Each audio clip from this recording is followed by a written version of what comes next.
He's outshined by Roger in every way, but in our reality, it's the complete reverse.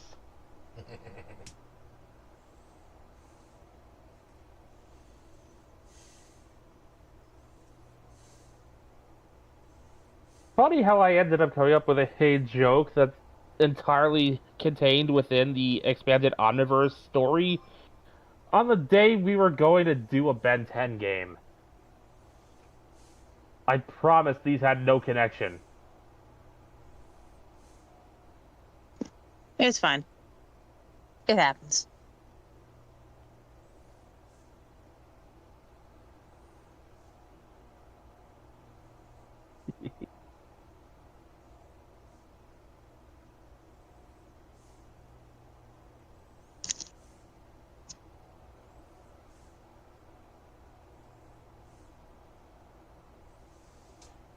I'm looking up the Doofenshmirtz family tree. Good luck with that. And I don't mean that it's going to be difficult. I mean, prepare your brain for incomprehensible stupidity.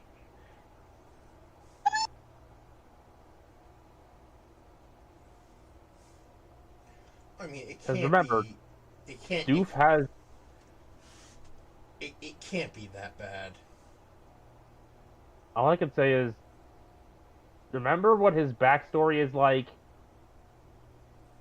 and then fear any relatives he might have mentioned even in passing. Who the fuck is Fluffy Pants? A cat he adopted for a brief period of time, if memory serves. Yes. Okay.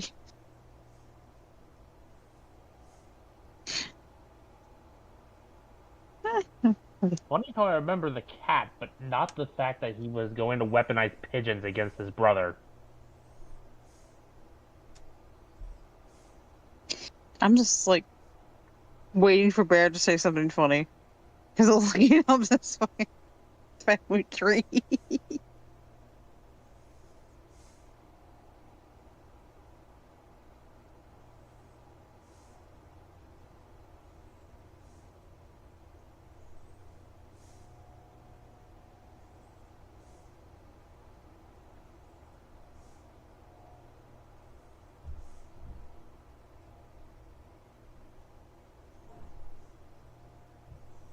Oh, here's a fun fact for you in terms of voice actors, since I've brought up Queen Tyranny so many times. Yeah. The Martian Queen shares her voice actress with Nani from Lilo and Stitch. Huh. Yeah, same actress. Tia Carrera played both of them.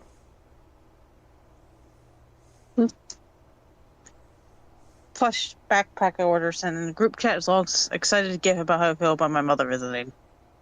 I see you're in good spirits. Yes. I Also, suppose someone had I for hit the the year. live button. We know. Did you forget?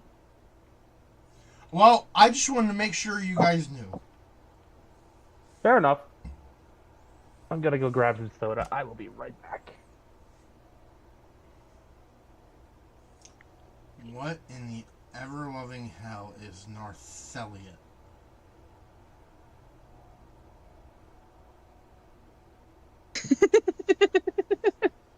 The man looks like an elf goblin.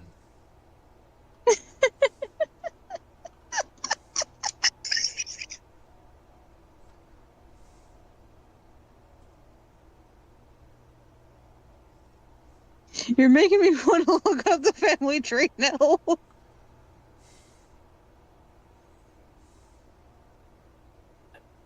Well, New Year's Eve, so long 2025, and here's to another 365 days of perpetual anxiety broken up by sparse occasional moments of actual legitimate joy. Did you have to As my get that continued real? bastion ahead for getting depressed.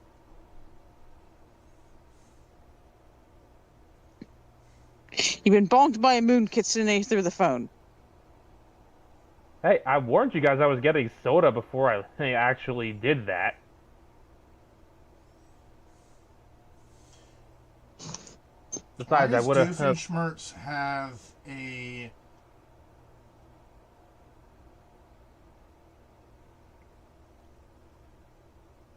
Spanish relative? Must have been from a spin-off episode or something. Like, he's got a poncho, he's got like a little hat, not a sombrero.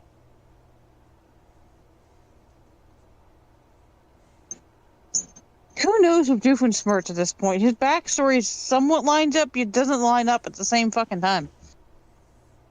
I've seen people joke about certain characters being, this is what happens if you who decided to take Doofenshmirtz's backstory and play it straight.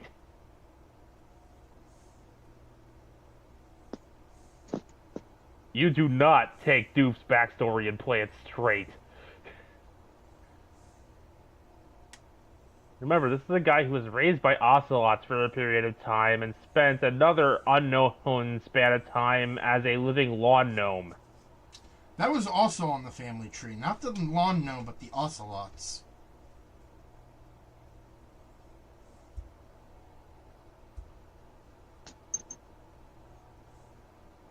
I don't know, Kitsu.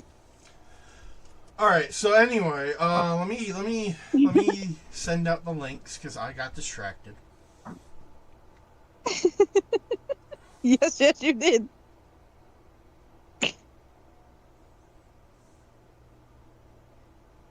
Also, since I brought up Nani, I figured I'd put this GIF here in the chat to show up one of Disney's healthier family units. Yep. But what about Before the the live live action action fucked it up. remake? We don't talk about that. Thank you very much.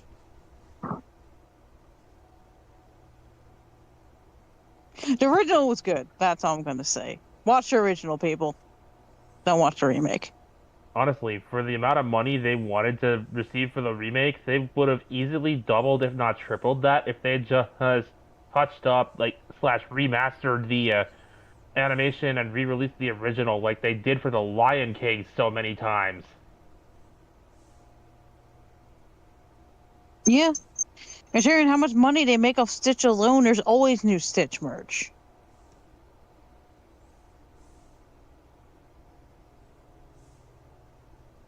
I did find a Reuben plushie at some point and bought it.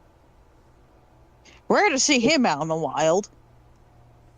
Another case of the show falling victim to the 65 episode curse, because if they'd had enough of episodes to tackle all of Stitch's cousins, we could have legit had a competitor for Pokemon here.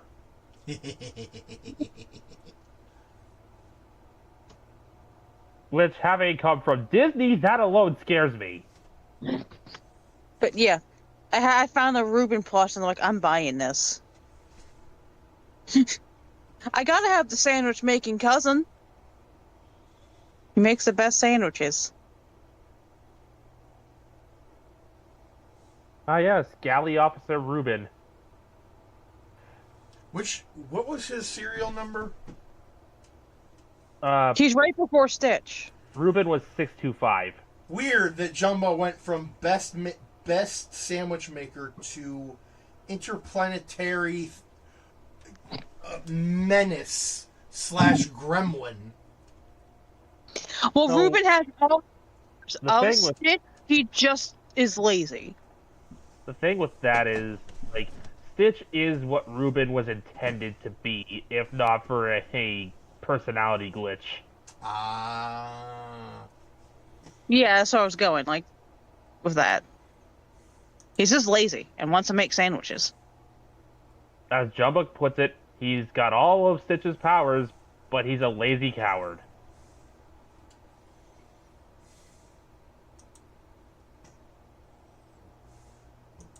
We've been joined by someone, but their mic is off. Hey, Wolf. Hello. In just a sec. Okay. Hello, Internet. Welcome back to the cave. Vegas Bear here, as always, with Mekumon, Silas, and Wolf, who is muted. He's He was dealing muted. with something. Sorry, guys. I'm in a facility getting an infusion done. Oof. Oof. Well, here's hoping Saturday morning cartoon fair fun will cheer you up. It's not really so much an oof as something that kind of keeps my skin from crawling consistently. So, I guess this game deserves a little bit of an introduction here. As people can plainly see, this is based on the reboot. Hold on. They can't see it yet because I forgot to switch to the Elgato. Alrighty. There we go! Now the audience can see it? Yep. Yeah, so, very clearly based on the reboot, which, you know, say what you will about it, it did try to do its own thing the further it went into its run. It may be the reboot, but it's still Ben 10. It's still a part of the Omniverse.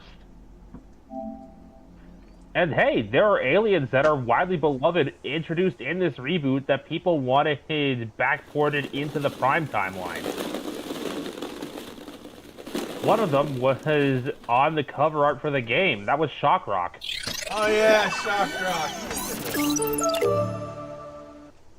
I believe there was Slapback, who he duplicated upon taking physical hits, and each clone would become successively more physically powerful because they were getting increasingly dense with each clone.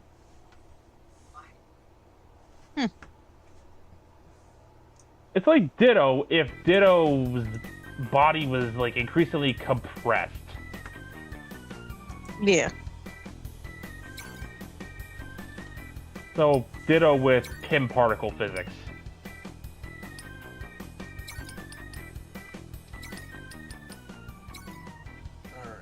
Now that I say it like that, that's actually kind of freaking out. That's actually kind of scary. Hopefully the game won't be too loud. As you can see by the rotating coins on that roof, this is a collectathon. Woo! Ugh, Been a while since we had one of those. We stopped for food 20 minutes ago. you call that food? Come on, Ben. Can't you try to appreciate the unique culture around you? Your cousin is right, Ben. I mean, who knows when we'll get to have freshly roasted Okay, liverwurst the again. CG model for Grandpa Max isn't that bad. So bad. Grandpa, did you forget what side of the road to drive on again? Oops. Thank you, Gwen. Hey, I'll have this I down by missed the end look our of the European original Rust adventure. Bucket, but hey, an RV is an RV. Whoa, what was that flash? I thought they were going to use like the There's not a original, cloud in the sky. Let's go check the it out. original like designs from like the first Ben 10. I didn't realize they were using the better not be another incredible historical I don't know what you would event. call this From one. this way. Yeah, I didn't realize that they were going to use the reboot designs. What is that? So, Hicks. another thing I'll give to the reboot is one thing that it changed that I'm actually very much enjoying is the dynamic between Ben and Gwen. They're not constantly at each other's throats this time. That is true. That got I like how Kevin gets more classic. friendly too, so it kind of explains how he becomes friends faster. Mm-hmm. You okay? I'm Because I liked Kevin. But my aliens. That crystal is no joke if it was able to Another damage thing they the did, Omnitrix. which Hex must have dropped. I'm of mixed emotions about, but that I'm generally on the positive side of this, Maybe it was has some how clues they about handled Crystal's Kevin connection. himself. Instead of having him absorb powers like he did in Classic, they had him obtain an Omnitrix of his own, effectively becoming, well, to put it in Kamen Rider terms, a secondary rider. Yeah! Mm. The forest is in a panic. Where it fell flat for me was how Kevin got that We Omnitrix. just had a pretty close call. But Yeah, everyone yeah. is fine. He literally witnessed the blueprints in a dream and built it in his garage overnight. Yeah. Would you be willing to make a statement about this incident? If they had made it like several nights. I believe that was the implication, but that's not what we saw in the animation. Considering his power was to absorb electricity in the original, it could have been the blueprints came to his dream from absorbing the initial information the first time. Sure, Gwen, maybe you could check out that I don't tablet recall back at the how restaurant exactly while I he get the had that steak. dream in the Good first plan. place. I would have to look into it again. Excellent. But Yeah, I'm just Kevin, taking like my knowledge from the original, and if he still had powers outside of just being Kevin, that's how I would have done it. To explain. I'll be honest here, I'd still rather watch the universe for the reboot here than sit through a cartoon about Ben 23. Yeah, no, Ben 23 is a little bitch. Like, he's what people think Reboot Ben is. Oh. A sellout. A Justin Bieber lookalike. Before Justin Bieber got rid of the teen heartthrob look. And the one thing I'll give Ben 23 was that it made sense how he got the attitude he did, considering we never saw his universe's Grandpa Max, and it's implied that Ben kind of grew up without him.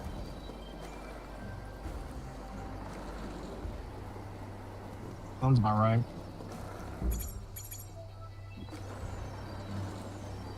Still, in regards to Kevin in this universe, like I said, like, if he doesn't have his Osmosian powers, I'm just as okay with him effectively being an anti-Ben in terms of powers. Having a separate Omnitrix with similar aliens and a couple original ones unique to Kevin. So, like Albedo? Like Albedo, but it's without the clone angle. Yeah, that was kind of where I was going, but without the clone angle. Huh, okay. Just one thing. Now, What's a Oh boy. Albedo wasn't maybe a our Ben other clone, volunteer will but know. due to the Give way it. his Have it, Omnitrix Ben. functioned, he might as well have been. Kevin? Mm-hmm. Oh, you know one another. Excellent. We know each other all right. I will Listen, admit the red I know we skin haven't with the always white been hair the was best a at good working together. touch. Speaking of Kevin, Hi, Kevin. And you can see they kept some aspects of the design he had in, like, Alien Force and, especially in Ben 10 Omniverse carried over here. The lock But Hex's necklace, the crystal black might be little more shirt than with you the can ripped handle. sleeves. didn't you have that black shirt in the original? The original, yeah. Yeah, I just don't recall if the sleeves were ripped. They were in the original because he lived literally in a fucking train station. Fair An enough. abandoned train station. That's right. Whenever you mess things We're up, even you to need remember my that help. little I'll be detail. ready to lend a hand. Or a claw. Another So- sick. Everyone remembers something that's a strange, tiny little detail about something. So Just kind of love these Kevin little details is that come out of nowhere. Kevin is player 2. He is the only way for you to have access to 10 aliens. Meaning you can only play as 5 different aliens? Single player? I believe you can only play 7. Oh. That seems a bit of an odd number. Kevin has the other. Kevin has 3 others that you can turn into. Now, another thing that was divisive with the reboot was the designs and redesigns of some of the aliens. I will never defend this universe's Stinkfly, but there were elements That's a of problem certain for other later. aliens that I First, did have to get to enjoy. the radio Like, tower. when they eventually introduced Humongosaur, they kept Ultimate Humongosaur's Wrecking Ball tail. Nice.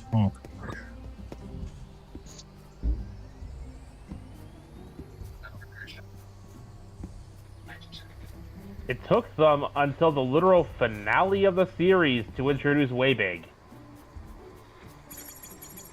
who basically wasn't altered much design-wise at all. No notes, no changes needed. I mean, Way Big is a big deal, and Well, pun not. Is way big. Way Big was also used to beat the ever-loving tar out of a Celestial Sapien-powered Vilgax. Mm-hmm. Hey, Gwen. Didn't really just say world portal. Sapien is, you might know him by his other name, Alien X. Yeah. That's the one that kind of looks like Cosmic, right? This might be my own.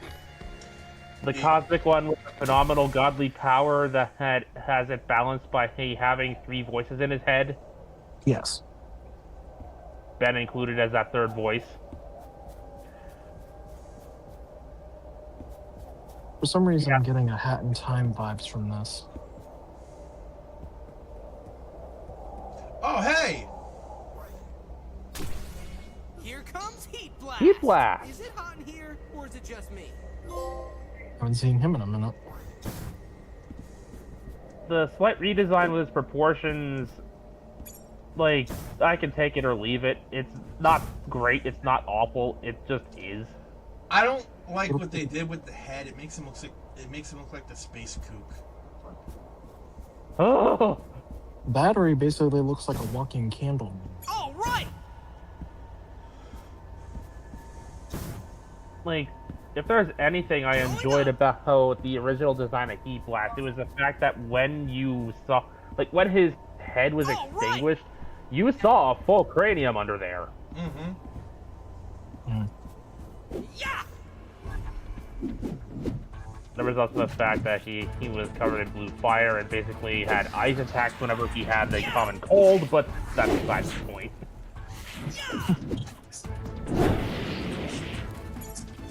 Okay, basic combat system. Square for light attacks, triangle for heavy. I'm not expecting much out of a licensed game. A licensed 3D platformer at that. Yeah. Yeah.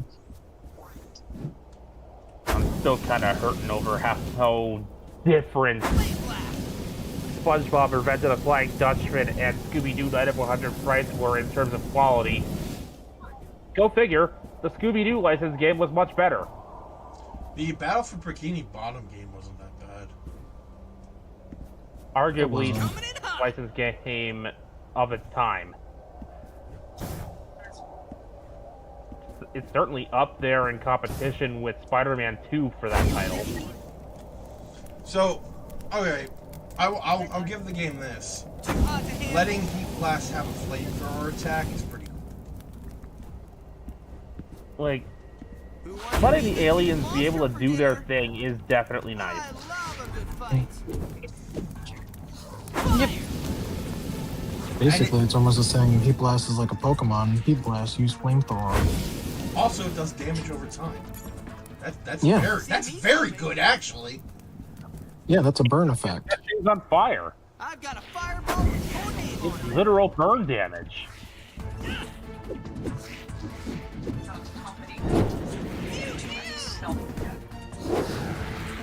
Does this game have like a skill tree thing to it? Let's see. Well, there's certainly upgrades to the aliens. So I guess a skill tree of sorts, I guess. Flame. All right. What aliens did they redesign that I'm also on the fence about? Upgrade. Yeah, Upgrade definitely did not look good. Hey there. Like, the color scheme itself could work for a different alien, but Upgrade does not look good in black and purple.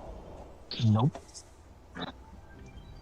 Which is I mean, weird, because given it's a circuitry pattern, you'd think it's difficult to mess up.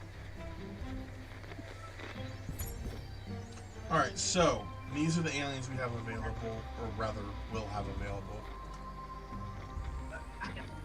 Let me see if I can recognize a few of these. I can only recognize some of the silhouette. Okay, going clockwise. That's Diamond Head. Accelerates. Mm-hmm. That's gotta be Shock Rock. Forearms and Wrath. and then of course Heat Blast. Cool, Accelerate made it. That was one of my favorites growing up.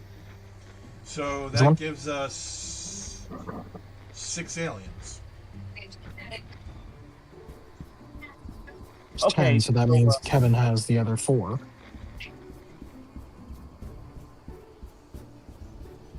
Yeah, in fact, you know what? I'm gonna look this up. Kevin probably has some that overlap with Ben, and then just a couple of his own. You gotta set them apart somehow. Otherwise, his man's just basically just say make a Albedo the secondary player. So, here is a thing that the reboot did that I actually very much enjoyed. This is like positive, no notes here. You know how periodically the Omnitrix will unlock new aliens and you'll basically have complete playlists of 10? Mm-hmm. To the point where Ben has so many to cycle through, it's hard to keep track in later seasons. Mm-hmm. They fixed that problem with the reboot by having Ben swapping out aliens in his playlist. They gave the Omnitrix a new feature where you just manually pull the dial up, which enters editing mode so you can change out your playlist. Extinguishing monsters. They is made the my watch an specialty. actual smartwatch. More or less. So Interesting. whenever he decides he wants to use a certain batch of aliens for a certain amount of time, he can do that without losing access to any of his previous aliens. They're just kind of shuffled away. So you get your main playlist and the rest are archives. That I can do. It's like rotating the action figures out of your display. Mm. Okay, so from the looks of things, Kevin does have some overlap, but he also has 6 aliens. Called it. So the overlap, and then Is who are the everyone ones here, that or is it just me? he has like for himself? I could probably answer that if I had this game. Let's see. I'm watching a video that's going through the transformations right now. They're on Diamond Head. So he has I'll Diamond spark Head. fear in any- What do you call this one? Rough Pup? I'm not familiar with that one. His version of Wild Mutt, I think. Oh, you're talking about Wild Mutt. No, it's an original alien. It's designed to go up against Wrath. Bashmouth. Bashmouth. Okay. Is something burning? Oh yeah.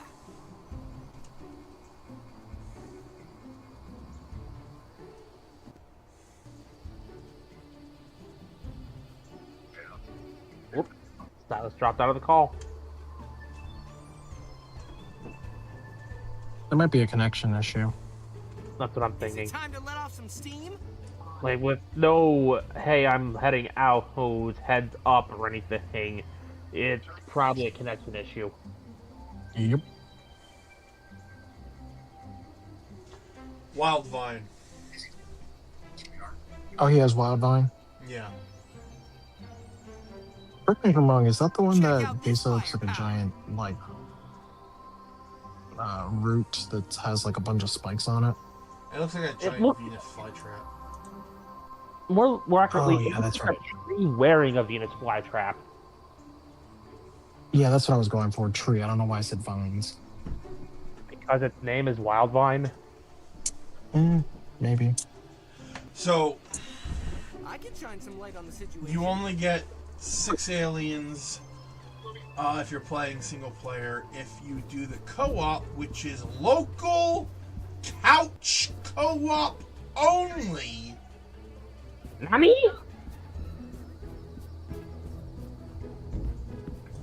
Well, that sucks. then you can get Kevin and his 6 aliens.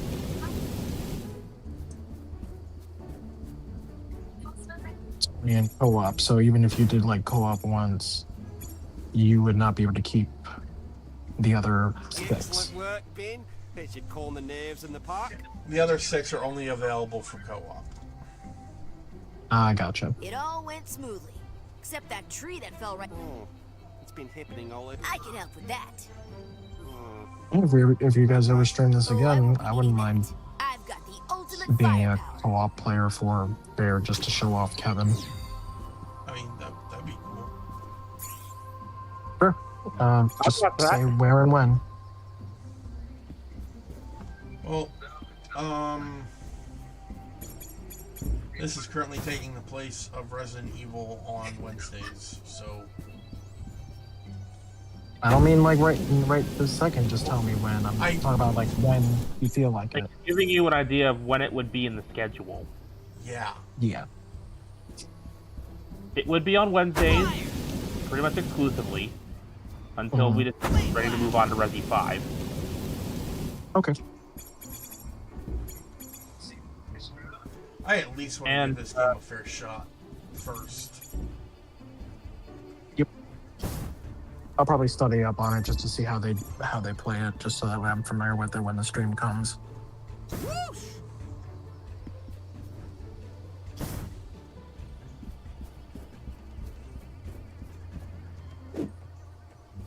Such a cool looking face for a door. So, fun fact about Wrath in this particular universe. Hard to handle. Mm-hmm. The reboot had the absolute gall and brain deadness to have Wrath engage in a rap battle. But they were wise enough to have Wrath be so angry he couldn't even do that properly. No rhyme, just constant aggression. I'm okay with that. Well, there's a reason why he's called Wrath. And while he doesn't have his original voice, which that sucked, Hey there. they did keep his speech pattern the same. Old school wrestler. Old school wrestler. Hell yeah. They even kept the "let me tell you something" catchphrase. Didn't see me coming. Flame blast. Anybody else find it interesting that a bush and a trash can are bouncy in this universe? It's a lot of weird shit in this universe. Why can't I Oh, light there's the one of them. campfire? Yeah. Because you can't light the campfire. Yeah. I'm Well, made obviously, of fire. no. What sense does that make? Well, obviously, because it's daytime. You only light campfires at night. Coming in hot. I pass. Okay, but signal fires. Going Well, do you need one? Maybe. Oh! It's good to see you, Ben. I was getting nervous. Don't worry, I got to the root of the. Excellent! Let's head inside it. That blasted bird nest nearby over here, and Hang tight, I'll have. Now, this Ben never had ultimate aliens, but he did have other gimmicks. One of which was basically giving aliens that couldn't already navigate spacesuits. Didn't see me coming. Interesting. Hey there. It was like somewhere between spacesuit and power armor. Coming in hot. Whoosh. The gimmicks were all named Omni whatever, so maybe you could look into you'll this forgive me for not some remembering their names off the top of my wildlife head. racing park goers in the- Leave it to me. Those bandits won't be stealing any more. An interesting thing about the Watch itself in this universe is that as time and seasons progressed, the Watch actually did slowly start changing shape. Its design would periodically update with new gimmicks unlocked and new aliens. It's about like the way it upgraded itself when it turned from like the Omnitrix Wolf to now like the Watch. Kind of like a more gradual version of the classic to Alien Force Omnitrix design. Gotcha. Although, if I had to guess the actual end point, it was probably more along the lines of Classic's Ben 10,000. I love a good fight. Ow. Take that. One thing I'll give this particular reboot universe props for, though, they picked arguably the best possible voice for Vilgax. By the way, there's your campfire bear. Yeah. Eat it.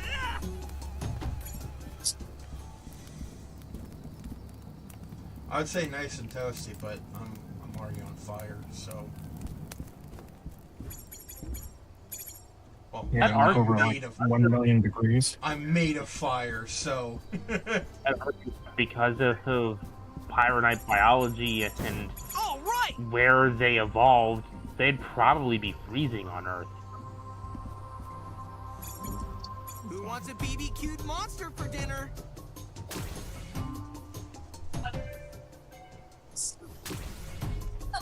Hello. Just trying to see when. Yep. Thank you so much. You too.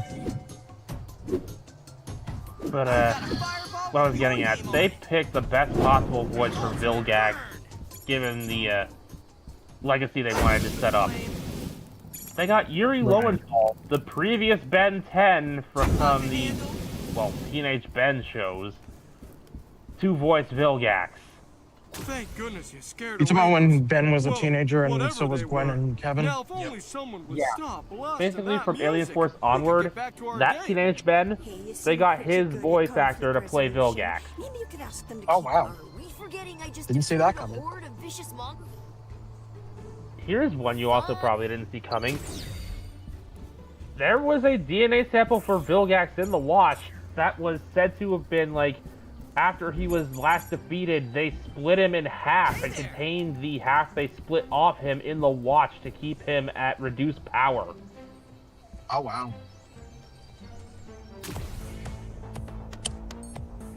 Well, anything to keep Vilgax from doing baddie again. Vilgax showed up, To a secret concert. going by the name Vil, Treble. as this mysterious mentor figure who was teaching Ben how to use certain aliens in the Omnitrix more effectively, including his recently unlocked Gax form. So Vilgax. I wouldn't spend a cent Bill of my Gax. allowance on your music. You disabled my Omnitrix? And unlocked that Vilgax sample and just named it Gax because in his own words it just felt right. He didn't know Vilgax even existed at the time. Prepare to be canceled, Decim.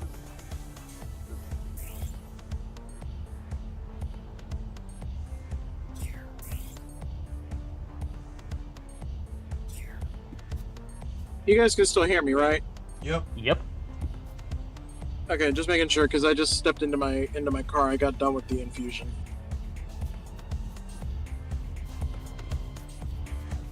I have been infused. We're still here for you, buddy. Oh no, it wasn't a bad infusion. It was actually quite interesting.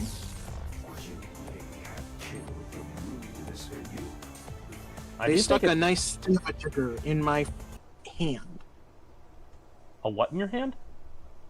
They stuck a nice thingamajigger in my hand, and then they pumped Better me keep full an of ear out for Lord fluids. Decibel's concerts. He won't Huh. be first. I need to find Ranger Ryan and tell him about those It's one of the ways they administer the medication. Alright then. This is the medication that helps me tolerate Bear. Ah! And there's not enough medication in the world for me to fully tolerate him. I was about to say, they haven't invented a medicine that can deal with me yet. No, I haven't even don't think bothered there ever will me. be. They haven't even Make I can deal with. Searching everywhere for you. Like, You've got bigger the only products than medication to raccoons. deal with me is, You can say that again. well, The buckshot. area was infested. You know, I thought Strudelbeck would be a And you don't even administer it to yourself. You aim it at me. Stefan. Nice to meet you, Ben. Ranger Ryan has told me you've proven to be very helpful here. I think the only thing that helps me kind of tolerate Bear besides medication is sushi. Oh yeah, that's right. We're going to Sushiyama tonight. Yes, we're gonna get our sushi yama on. Where I am mayor. You need to investigate one of the 3 locations. Have fun with that. I'll keep the park I under control. am not a big Thanks, fan of Ranger fish. Ryan. I'll do my best to get to the bottom. It's alright. Which is surprising considering you're a cat. I'm more of a poultry cat, thank you. Hey, cats do eat chicken. Now, my only question is, are you like a hybrid chicken cat, or are you a cat with chicken features? Are you a cat with chicken He's organs? a cat that eats chicken. Oh, okay. I didn't know how far we were. I don't know how far we were going into the weirdness. Not that far. Okay. I may have 3 tails, but I'm not that big of a mutant. Okay. I could tell right away you were gonna say something, and you decided, nope, I'm gonna shut my mouth. Well, I mean, I could still say it if I wanted to. Hiya, Ben. Well, that depends. Seems like Do a you rust want, bucket broke down between a rock and a hard place. Meikumon? I don't know if I've actually been able to successfully piss off a Meikumon. Don't try it. Is it that bad? Is it Doomsday level bad? My anger lingers. Yes, it does. Even if I'm like absolutely like completely innocentable. My anger lingers, and I hold grudges. Ouch. Remind me to tell you some stories about a mutual associate called Red. Wait, didn't you bring up that conversation with me once before about Red? I may have. I have commented on some of the things Red's done. Well, I get a I will still maintain he is steadily growing to be a better person, but that doesn't mean he doesn't piss me off sometimes. Firewood around the park. I've been trying to be more patient with him because, you know, growth is a slow process, but...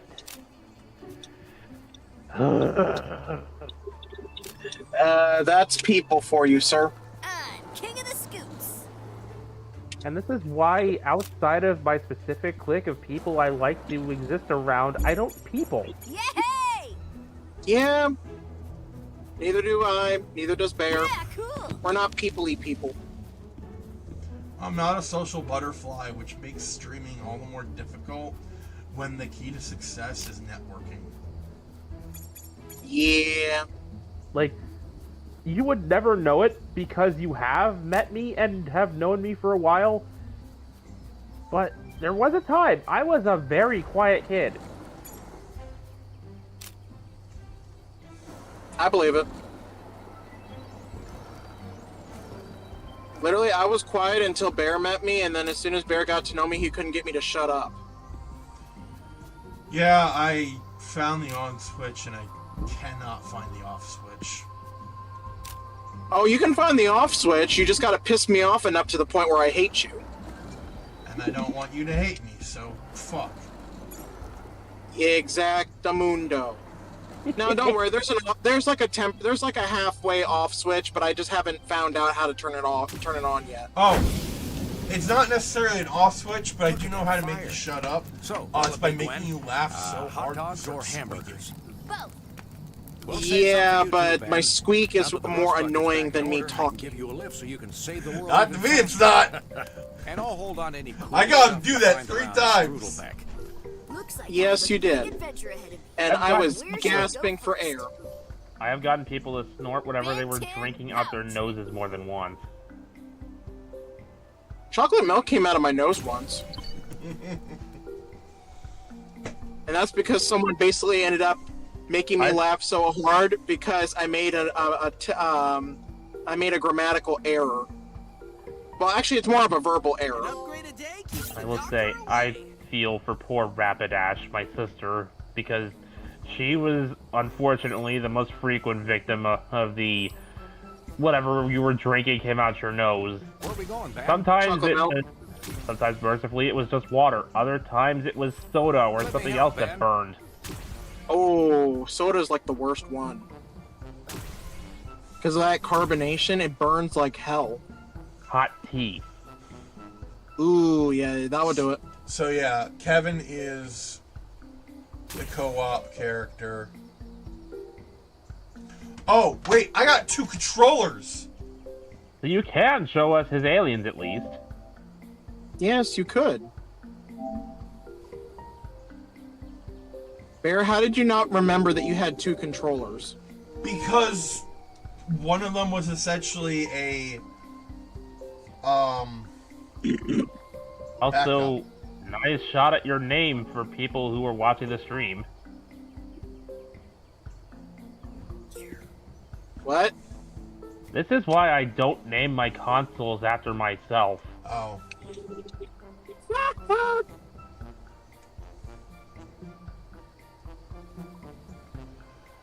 And of course, he doesn't have them all unlocked.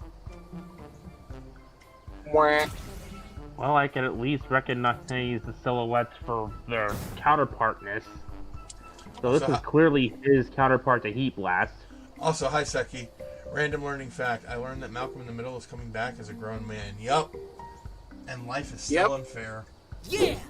Yep. Honestly, Frankie Muniz was honestly one of my favorite actors back in the day. I have to admit that. I liked him in the movie Big Fat Liar, which was hilarious. It's just a shame that he had to be paired up with Amanda Bynes.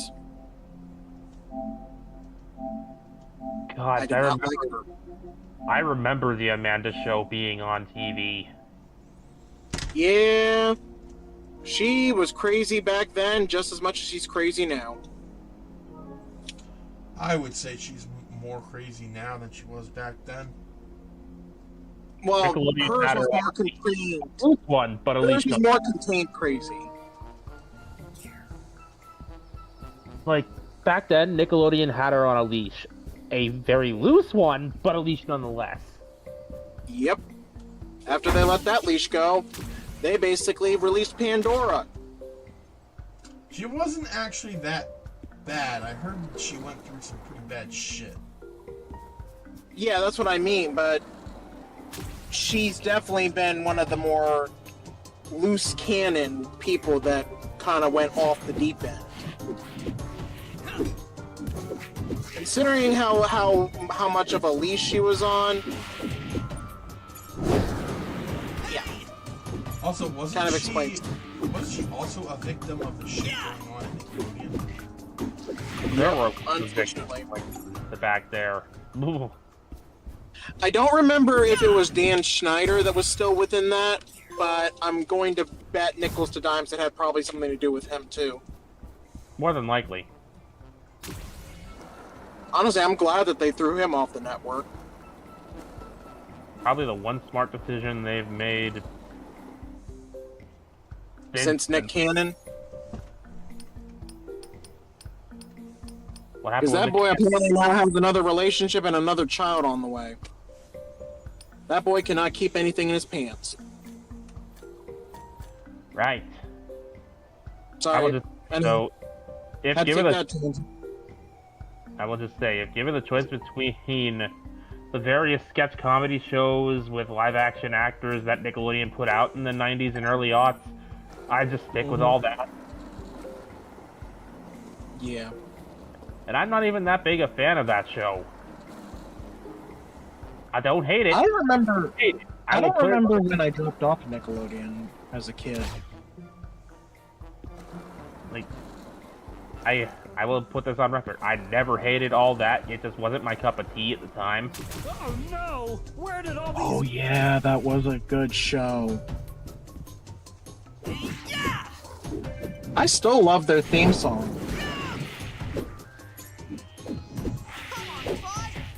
Like, go figure, the guy who was mostly into cartoons and animation wanted to see cartoons and animation. I mean, there's nothing wrong with that. Like, I have gone back to see some of all that skits, and yeah, I got a good laugh. Mm-hmm. They have genuinely funny people there. You also Same got to goes for see the start of Kenan Thompson's career in sketch comedy. Yep. I think he's still very actively involved in SNL right now. Yeah, that's where I was going with that. He's last time I checked, he was a permanent cast member of SNL. Yeah.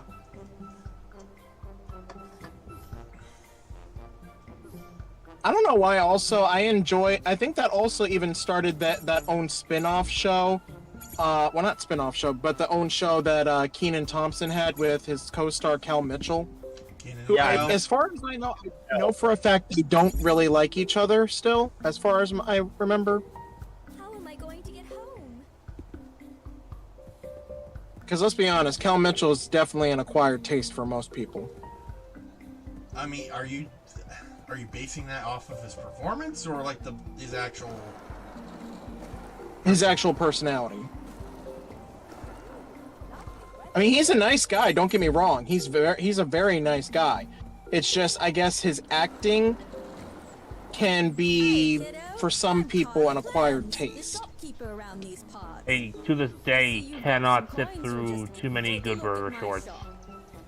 I still remember when he says, like, I'm Grape Nose Boy, bloobity, bloobity, bloobity, bloobity, bloobity, bloobity, bloobity, bloobity, bloobity, bloobity, bloobity. I'm not going to keep going, but you get the point.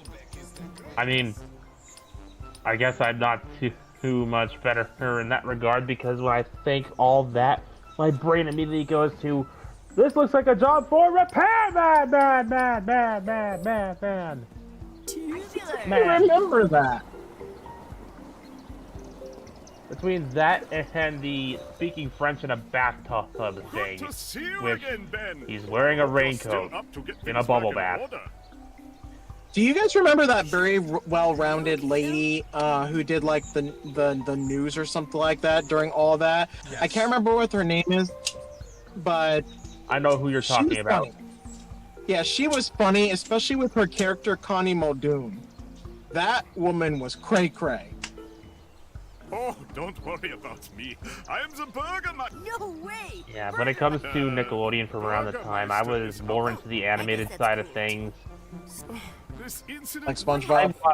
I watched the typical stuff you'd expect for a kid who was born in the early 90s. I watched Rugrats, I watched Cat Dog when it was on. To this day, I was questioning what I saw in that show. What about As Told by Ginger? I know that one was on Nickelodeon. I didn't watch it much at the time, but I have certainly grown in appreciation for it as I got older. Yeah, that was a good show too. You ain't gonna see cartoons like that anymore. Coming in hot. At least not on Nickelodeon. Definitely not. Yeah, true. Let's see, what else did I watch on Nick back in the day? Excluding anything you'd find in like the preschool stuff that I would watch when I was homesick.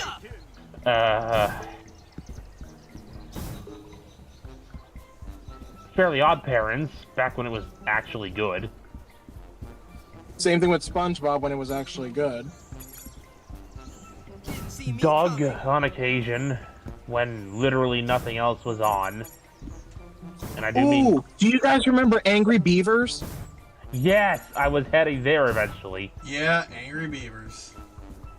It wasn't necessarily my introduction to Richard Horvitz, because I think I saw Alpha 5 in reruns before that, but it was certainly my introduction to him playing a crazy character. Ooh, here's another one that's probably a little bit of a nostalgia. Rocko's Modern Life. Yes, my fam loves that show.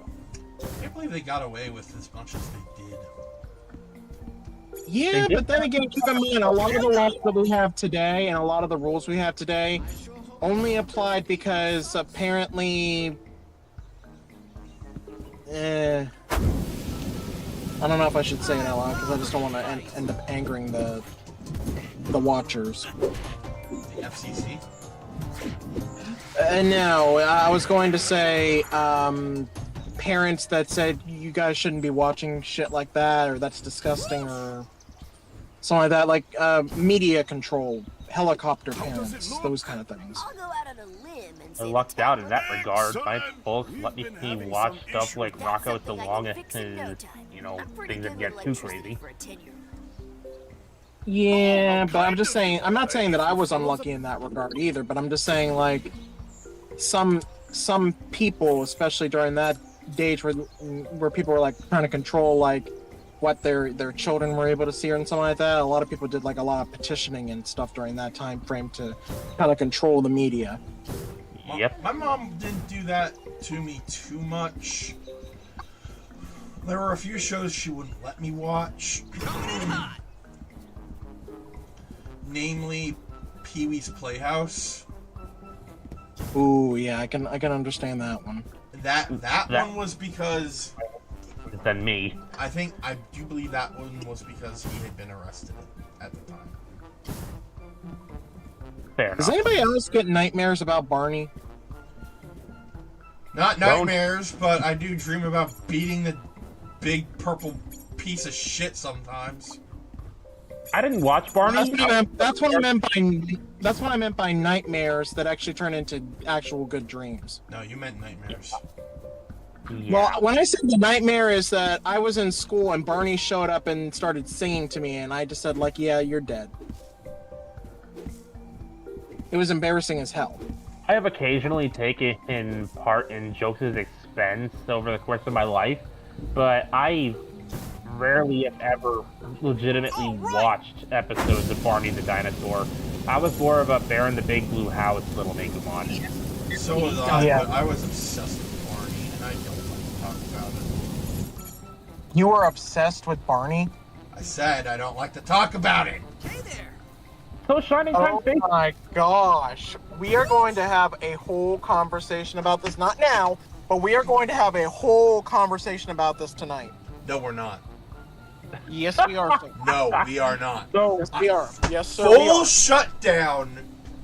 You can shut me down all you want, I buddy. will. I will bring it up to the fullest extent, to the 6400 power. please stand by, folks. We're I having a will- bit of a mental breakdown I over will here. knife your tires.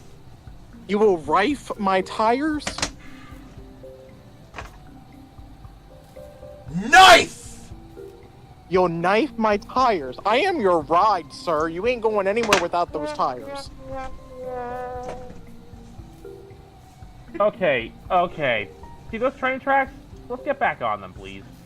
Sure. Let me just push Wolf onto them first. No murder. Damn it. He can do it when I'm dead. Because technically, I guarantee I'll probably die before he does. So, on the note of train tracks, Shining Time Station, Thomas the Tank Engine. Ooh, that's nostalgic. I remember getting psyched up for the Magic Railroad movie.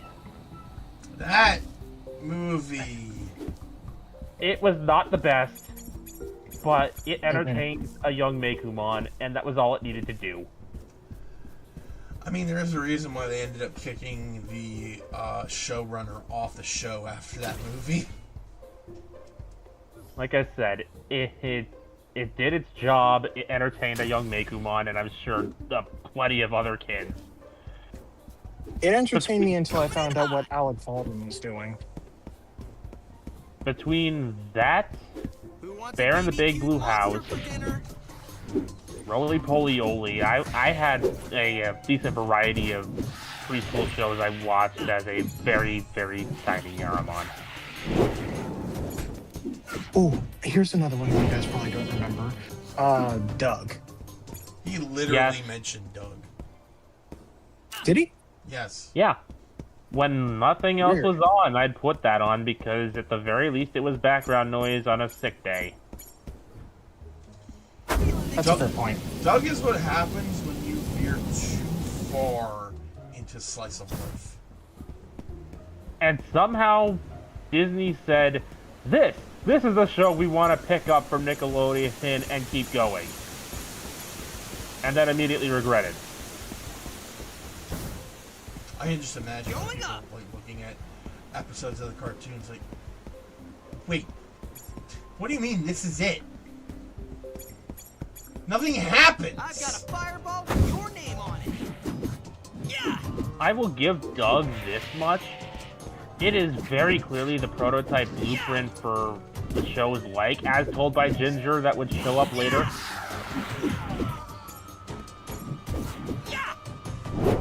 And I appreciate it for that much. It was still one of the original 3 Nicktoons. Yeah. Right.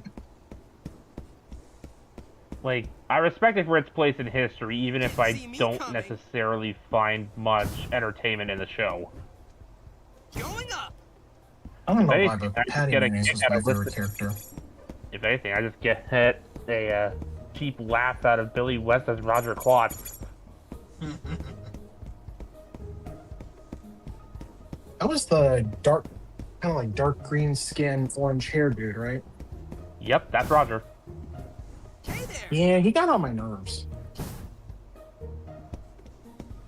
I mean, he was just in agreement that they average everyday school bully. Weirdly enough, he got on my nerves. Character who got funnier in the Disney version. We're all in agreement that this town is next to like a nuclear power plant. That would be The Simpsons, sir. No, because of the skin colors. Evidently, if I recall the interviews correctly, they did that specifically as a kind of take that to. That's not. I'm looking for the words here. They did that just to go. It doesn't matter. It was basically a. One of the subtler things about the show. Doesn't matter where you come from or what you look like. They treat people, well. Mm-hmm. Was Skeeter good supposed to be people. black? I don't think so. I honestly don't know. I mean, I guess you could say he was supposed to be. Maybe. This is getting weird. I'm going to shift the tracks a little bit.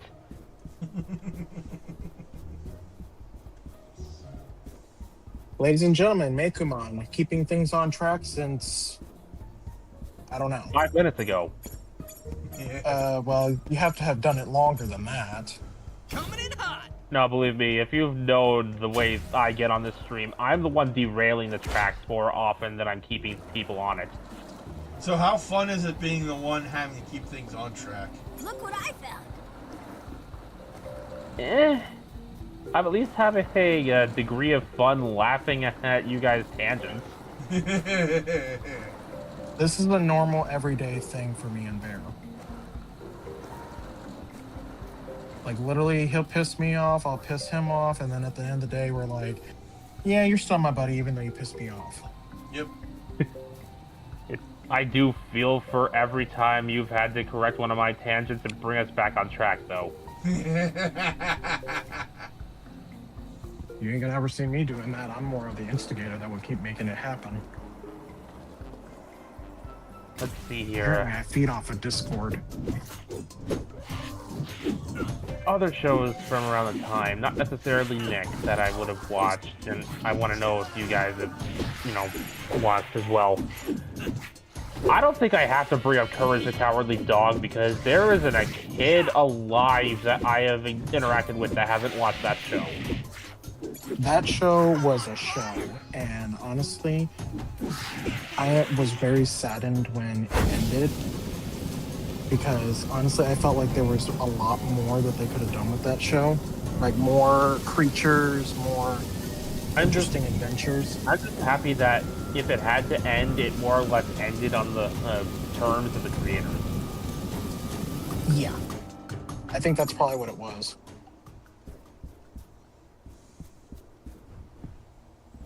So, I can't call this a fun fact, but it is a fact. Monsters, this is getting unfair. If you're going from the early seasons, we've lost the entire main cast of that show. Fuck. Which show again? Courage. Cowardly Dog? We've lost the first voice of Eustace. We've lost the second voice of Eustace, if memory serves, because they did switch him up throughout, like, in the later seasons of the show. We lost Muriel in the last few years, and we lost Courage fairly recently.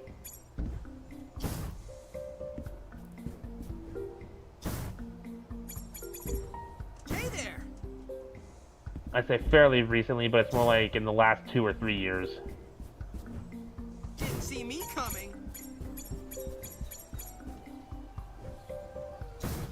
At least we know that when they went, courage of Muriel went up, Eustace not as much.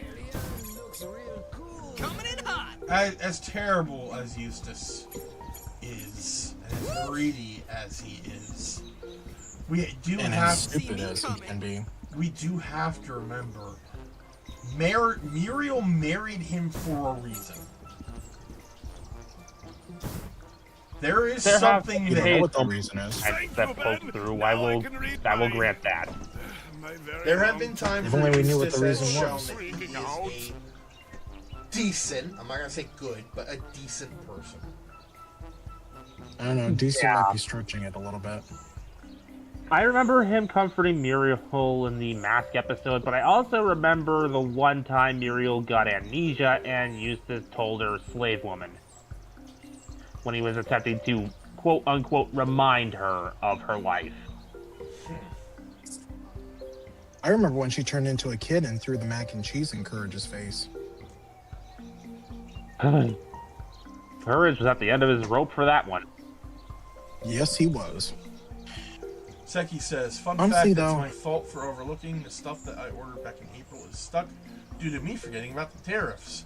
So I gotta send a request to upgrade my shipping so I can get my stuff that is supposed to be here by the end of October.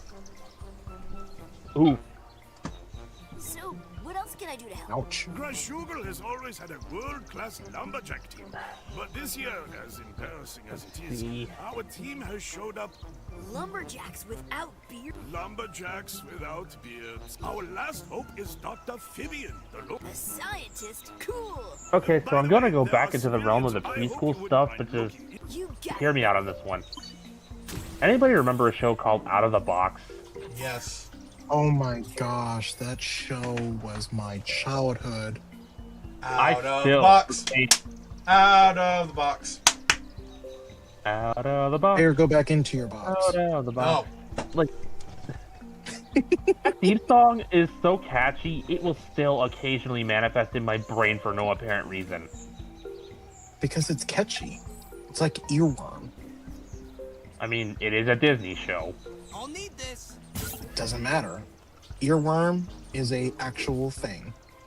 And I know. when it's stuck in your head, it is stuck in your head. What I'm saying is that Disney had a very, very evident talent, especially back in those days, for making them. Yes, they did. I mean, ask anybody I almost who's forgot. heard the DuckTales theme.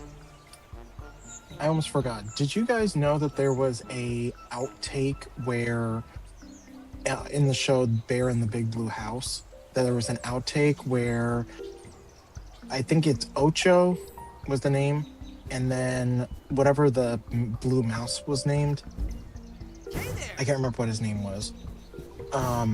But there was an outtake where the voice actors were cursing back and forth, and Bear was just like was just basically just standing there, just looking at the TV screen, wondering what just happened. Yeah, I remember that. So, in regards to that show, here's a fun fact. Evidently, it was especially popular amongst neurodivergent kids.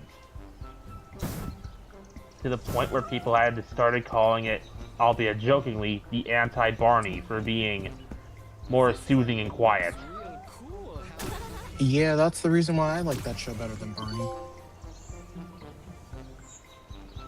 Bear himself, the Big Blue House one, was regarded as a vaguely paternal figure, like very easily the gentle father figure kind of vibe.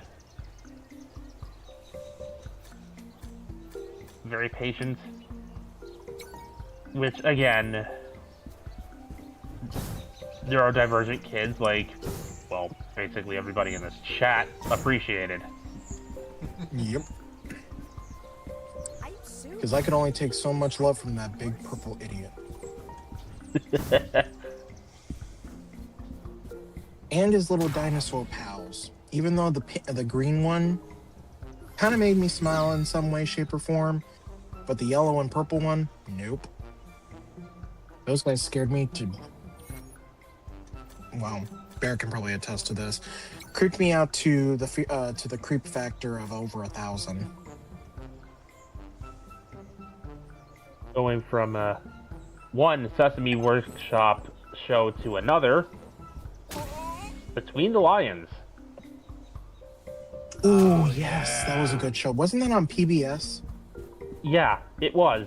It was basically supposed to be like the next step program. Okay, your kids learned letters and numbers off of Sesame Street. This one will teach them reading comprehension.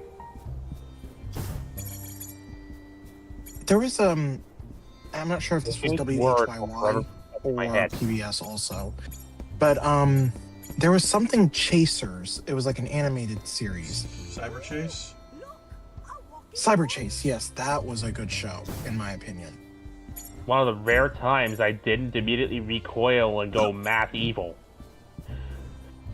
Yeah, I only liked it because of the adventures, but I did not learn any math whatsoever from that. It was hit or miss. I did retain some math I learned, which definitely helped me around 4th grade. Well, my issue is that I'm bad with numbers. I'm somewhat numerically dyslexic. I will flip numbers around without even trying. An upgrade a day. Understandable. Like, for example, I won't get a 6 and 9 confused, but I'll just randomly flip numbers around. So, like, for example, if I said that I need over 156 cookies for the bake-off, I'll randomly just switch the numbers around and I'll end up saying 561 by accident without even trying. Like I said, understandable. Yeah, I got a messed up brain. I am going to neither argue that nor feed into it. You can if you want to. Bear already does to it.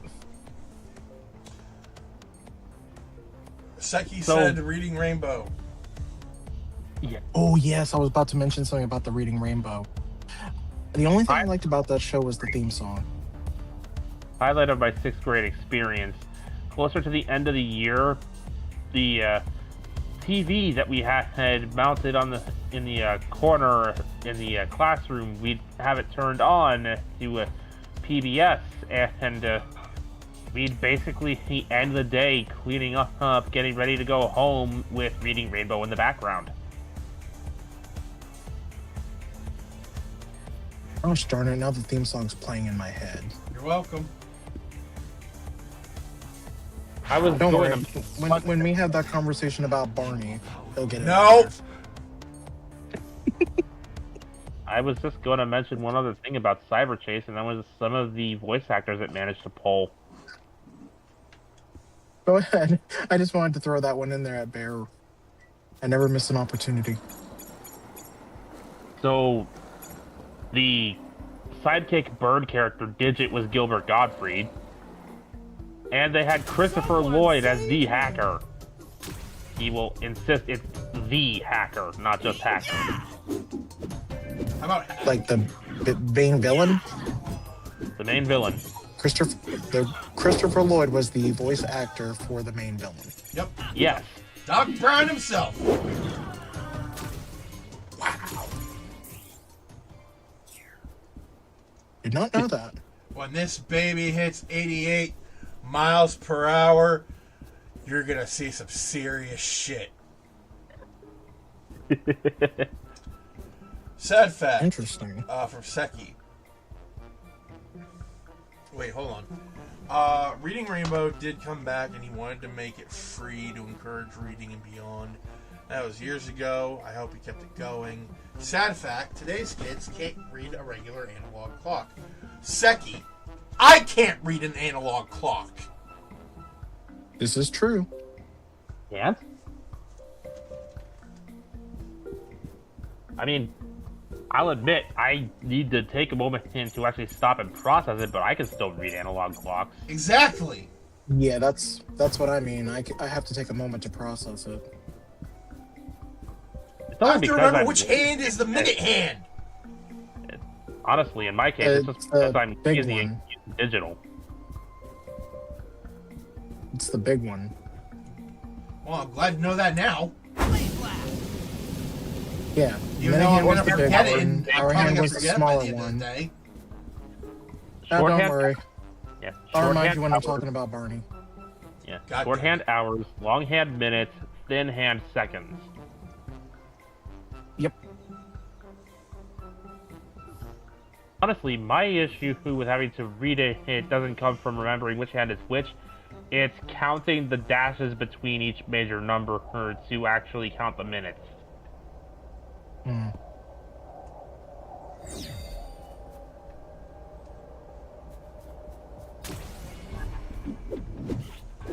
Take that!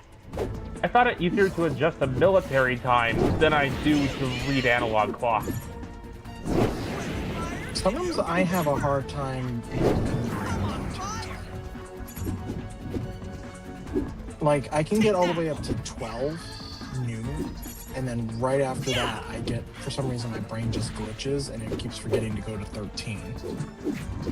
I always have to translate military time in my head.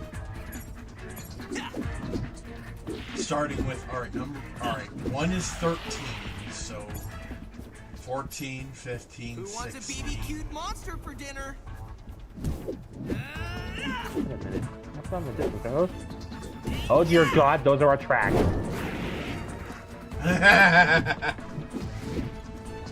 And most of the train is on fire. Anyway, I got marshmallows. I mean, I don't like marshmallows, but I mean, I'm willing to see them roast. So anyway, between the lions, I'd rather watch Between the Bear. as I shoulder check the train back onto the tracks.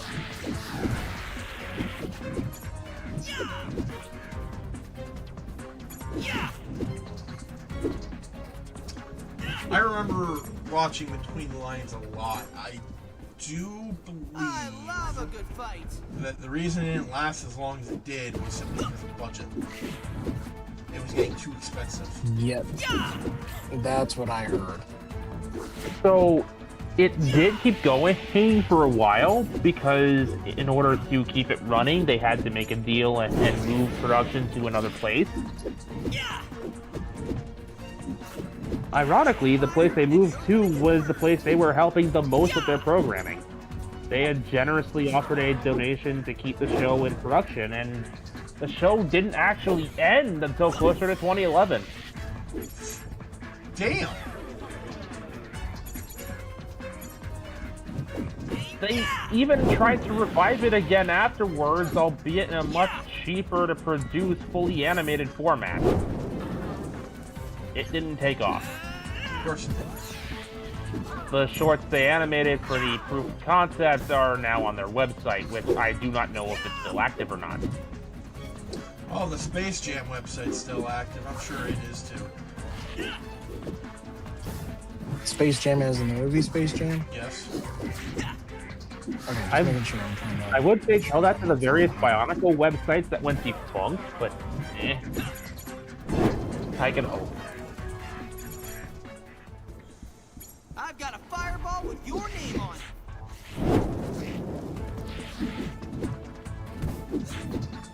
When it comes to Between the Lions, there were a couple of there were some snippets that I did actually enjoy. You guys remember the Tongue Twister episode? Hang on a sec.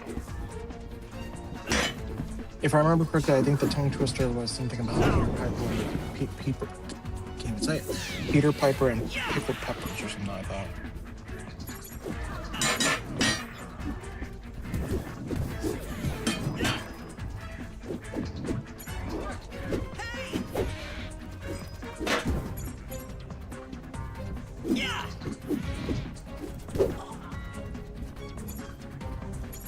Anybody know what pickled peppers taste like? I don't think I ever want to, just because one, I really don't like pickles as much as I enjoy them on a sandwich, but I also don't even like peppers.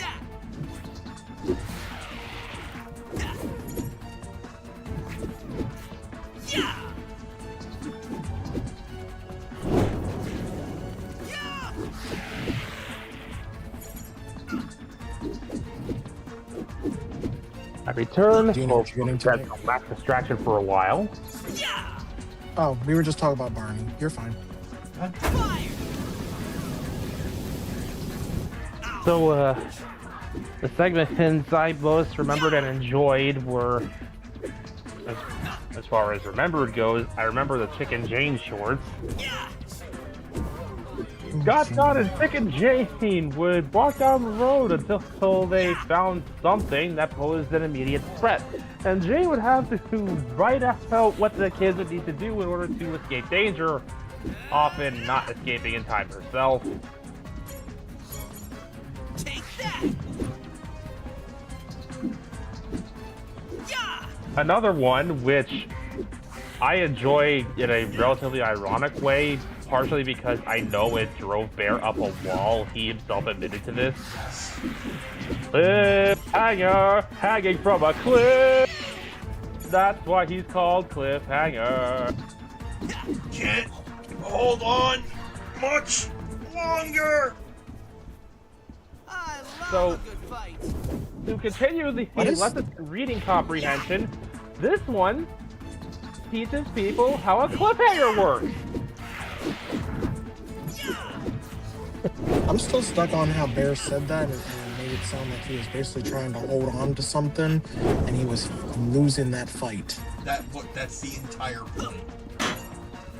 No, the way you said it, like you were trying to basically prevent yourself from flatulating. Anyways, in the shorts, we follow a series of books called the Cliffhanger series, written by Livingston Dangerously, where the titular character, Cliffhanger, is oftentimes found hanging from a cliff, or from a branch poking, or roots poking out of said cliff. He would open and end the short with that phrase, "Can't hold on much longer," and the short would basically have something show up that he would have to research how to utilize in his trusty manual to escape his situation, only to wind up back in that situation by the end of the short.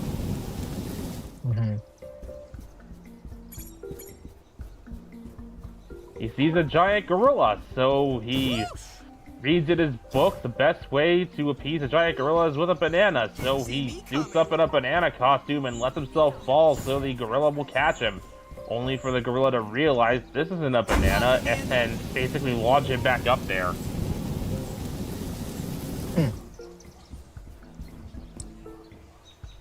Banana. Ooh, banana.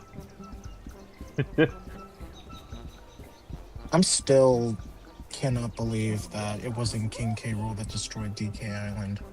It was DK himself being possessed by Bear. For context, I decided to destroy the Donkey Kong face on the side of DK Island. Exactly. So technically, DK has a new villain in his trilogy. It is known as Vegas Bear. And he is arguably the most effective villain that Donkey Kong has ever faced. Yep. Because he uses the power of Barney. Okay. Anyway. Seriously, stop with the Barney. Please. Okay, that's the last time I'm gonna use it. I'm sorry. The last short that I remember, well, that I remember enjoying at least, there is one that I remember that I didn't quite enjoy, but we'll get there. Oh boy. The last one I can bring up that I enjoyed was called Gawain's Word, where a pair of jousting knights would collide, essentially combining sounds to create a word. And the announcer knight who would, introduce the jousting knights had a surfer dude accent. Felt very Monty Python. When you say surfer dude accent, you mean like, dude, talk about the gnarly waves. Yes. That's what a surfer dude accent is, yes. Okay, just making sure. Yeah. I remember I had to do that when I was playing as a puppet for like a kid's thing. You got it in one. You got it in one. That was how he spoke. Okay. I'm just saying, I did that voice for kids a long time ago when I was a young teenager doing something Alternative. The alternative I could have brought up was basically most, if not any, given version of Michelangelo from Teenage Mutant Ninja Turtles. Going up. Party, dude. Yeah, I can't imitate that. Yeah, Bear does a better one than I do. Hard to handle. I'm like your stereotypical surfer dude voice actor, where Bear can literally mimic any anime or any animated character, pretty much. Well, I wouldn't. Or say... for the folks who have watched The Top the Fourth Wall, think 90s dude. Dude! Formerly. 90s dude! Yeah. The 90s were awesome! Indeed they were. Not perfect, but awesome. I experienced high tide, man. God, Scooter. So, I alluded to this. It's time for the one skit that I remember that I do not hold any fondness for. Artie Smarty Pants. Oh, God. That one actually I don't think I've ever came across. Otherwise known as the single most demented looking Muppet ever created. This thing gave me nightmares. What is it called again? Artie Smarty Pants. Artie? Like Arthur, Artie. Okay, just making sure. For some reason I heard RV. Let me see if I can... Oh, I found it. Poison my eyes and find a GIF. He said he already found it. No, I found it. And I'm already disturbed. Yeah. And that usually doesn't happen much. That was basically the universal reaction most kids had to him. I did That's it. the reaction I had with He Who Should Not Be Named Anymore. His whole shtick was doing a very specific dance. No, the person I'm not allowed to say anymore. Okay. Where'd you get Homer from? I'm okay with Homer Simpson. I said Voldemort, you deaf motherfucker.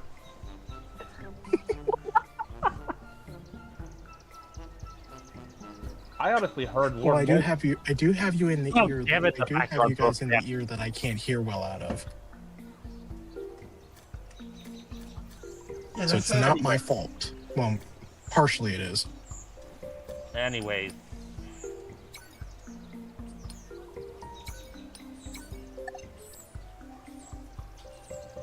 There was another show on PBS Kids I remember that had, if there's any show I guarantee I'm going to lose people with, it will be this one. It was called Zoom. Great tell. Oh. Zoom. I'm drawing a blank on that one. It was basically... How do I describe this? It was a TV show? It was a TV show that primarily starred kids doing various things from arts and crafts to playing games to inventing their own pseudo-pig Latin language called ubby-dubby, where you replace the first vowel of any given word with ub. Oh, that's right. I remember them now. For some reason, I couldn't remember the name. I remembered the concept, but I couldn't remember the name of the show. They'd also show off, they'd also occasionally show off easy snack recipes or the like. It was a similar flavor of content to Out of the Box, except with primarily kids as the hosts. And not Well, I mean, enough charm. And a ridiculous theme song, though. Do you guys want to know a fun fact? I'm Ben. Nice to meet you. You tell? Actually, Stefan said The lady, the secondary, well, I don't know who was technically the main character and who was the secondary main character, but the woman was a Filipino. I was very happy to find out that she was a Filipino. Okay. What? Filipinos add an extra level of entertainment for I TV say shows. A because I did kind of unintentionally miss a good chunk of what you said. Huh? It's just a confusion reaction.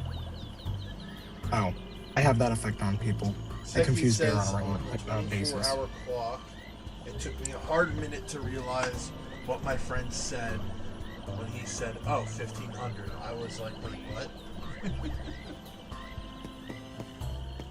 3 o'clock? Yep. PM. PM.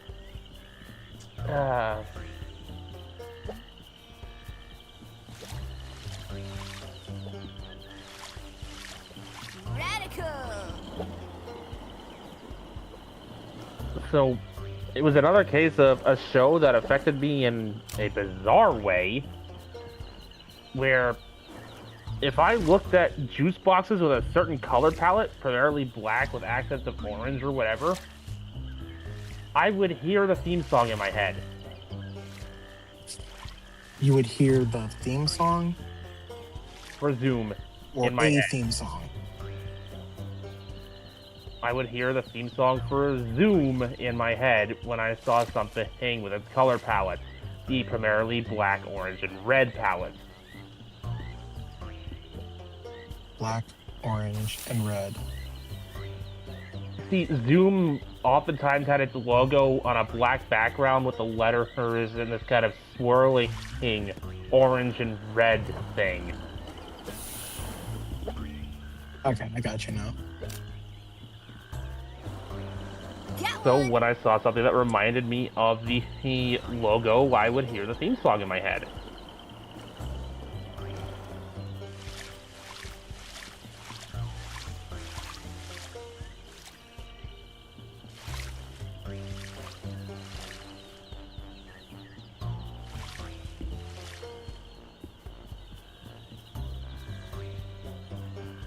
Hey Bear, I'm gonna be leaving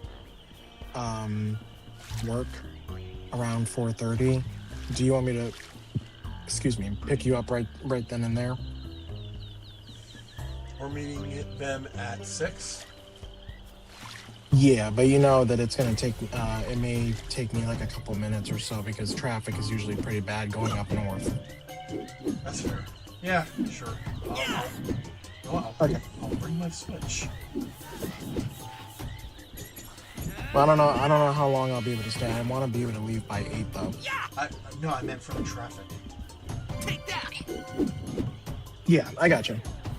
For the wait. See ya. Sorry, that was my coworker. That was my coworker. Alright. Some of my team members are leaving now.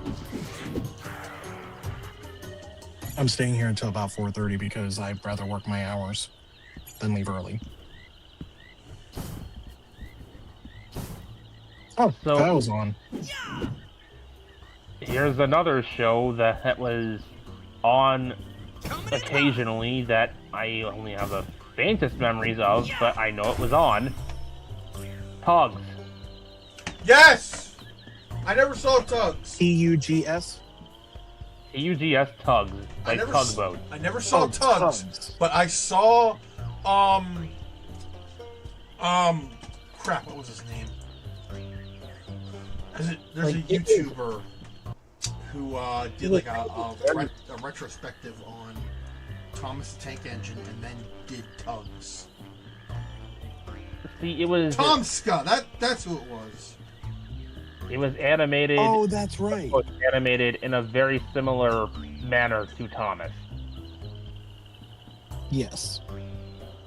Did you know that he was also part of a group that did it was like there was an animator who created like stuff. It's been a while because he passed on a while ago and I can't remember off the top of my name. Thank you. I say as I drink Coca-Cola in my mouth and I still could not remember his name. Wow. Yeah, he was part of that group. He basically played. Well, he was technically based off of the character Tom There's no in match that for series.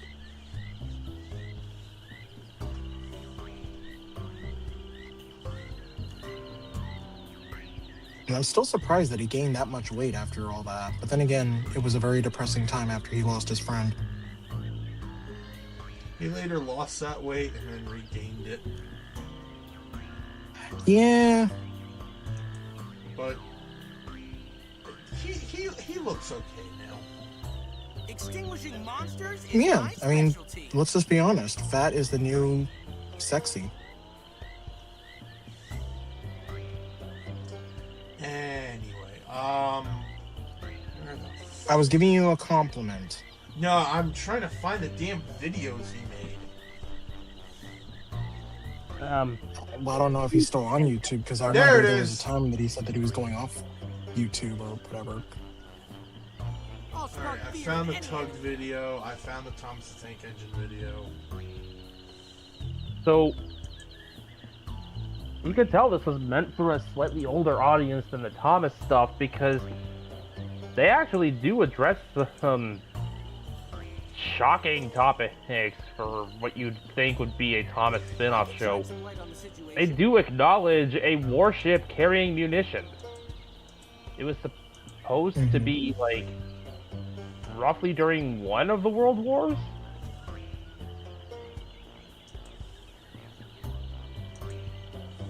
And it's important that I mention that one because the plot of the episode involved a mishap where an attempt to move that ship caused the munitions to explode, sinking the warship.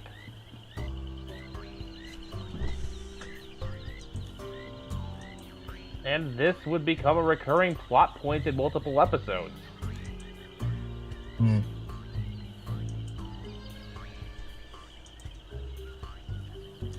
Is it hot in here, or is it just me? What was he doing again? Oh, right, collecting shit. Going up!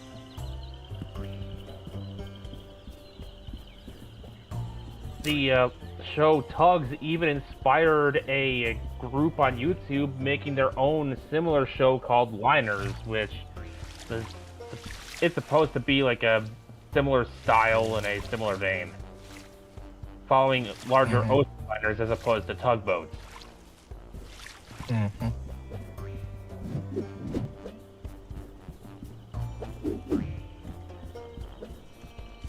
Okay, something smells weird in my office.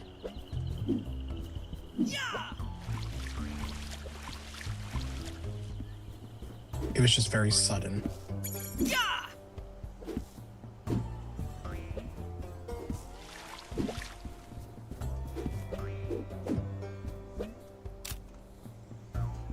Okay, got the mushrooms.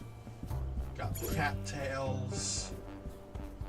Actually got more of the cattails than I actually needed. Where are the See me truffles? coming. So, oh crap, Bear's doing mushrooms. No, I'm not. Some crazy lady in the woods wants me to collect them for her. Oh, so she's doing mushrooms then. Yeah, Coming in hot. Ow.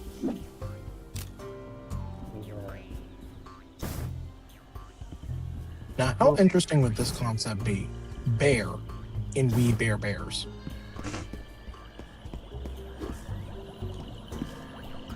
Character design wise, he'd probably look like a minor recolor of Grizz. The way I'm looking at it is he could basically be a relative of Grizz. The beard growth serum should have those And by baby extension, the other faces two looking bears. stuck They are together. brothers. Yeah, he could be like their cousin or something like that. Because doesn't Bear, don't you go by a different like character name in some games? Right. In a lot of games where you get to name the character, it doesn't have a pre-established name. I will usually go by Talon. Yeah. Didn't see me coming. So like for example, I'm known as Anox in some shape or form, but I also go by my character name, which is Sylvian. It depends on the game I'm playing. I didn't know you were an Eevee. No, not Sylveon. Sylvian. Hey So, I will kick your ass later. shifting to cartoons for something more mature than preschool audiences. The Adventures of Jimmy Neutron, Boy Genius. Ooh, that was a good show. Did you guys know that the actor for Sheen just recently passed? God rest his soul. Yep. I will admit, though, I did not enjoy Sheen as much as I probably should have, because I guess I saw a lot of myself in him, and for some random reason, Sheen annoyed me, but I also annoy myself. I'll get it right so next it's just time. like, there was no way that I was going to get along with that character. Understandable and fair. I honestly thought Sheen was one of the funnier characters on the show. He did not have the ability to hold a show by himself, but we're not talking about that one. Yeah, I honestly, personally, blot that out of existence in my head. So whenever someone asks me, have you seen that spin-off show of Jimmy Neutron? I was like, there was a spin-off show? I was like, yeah. I was like, are you serious that there was a spin-off show? Because I don't think there is a spin-off show. That doesn't even exist. I don't know what you're talking about. You're talking nonsense. Crazy. There is no war in Boston City.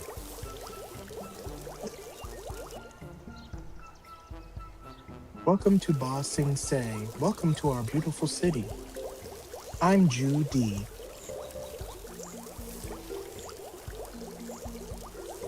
Excuse me while I that woman creeped the frick out of me. Excuse me while I go find my Energy Bending for Dummies book. Energy Bending for Dummies book? I may not be the avatar, but I have taken bending away from some people who didn't deserve it. Mostly. Don't take my Aether Bending. You can take Bear's Bear Bending, but don't take my Aether Bending. Honestly, I wouldn't take either of you guys bending away, because at this point, you haven't shown me any reason to believe you'd misuse it. I blew up 3 stars last night. Only 3? Only 3. I admire your restraint.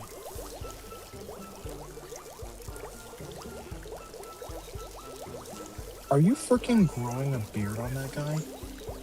Yes! I just now noticed that. And is this guy a monk? He's a lumberjack. He was gathering He looks like a ingredients monk. to make mustache tonic. Thank goodness it worked. Oh. They're all lumberjacks. Thanks. We're going to get Yeah, back except for that one. He kind of looked like a monk. Nope, he looked like with a beard.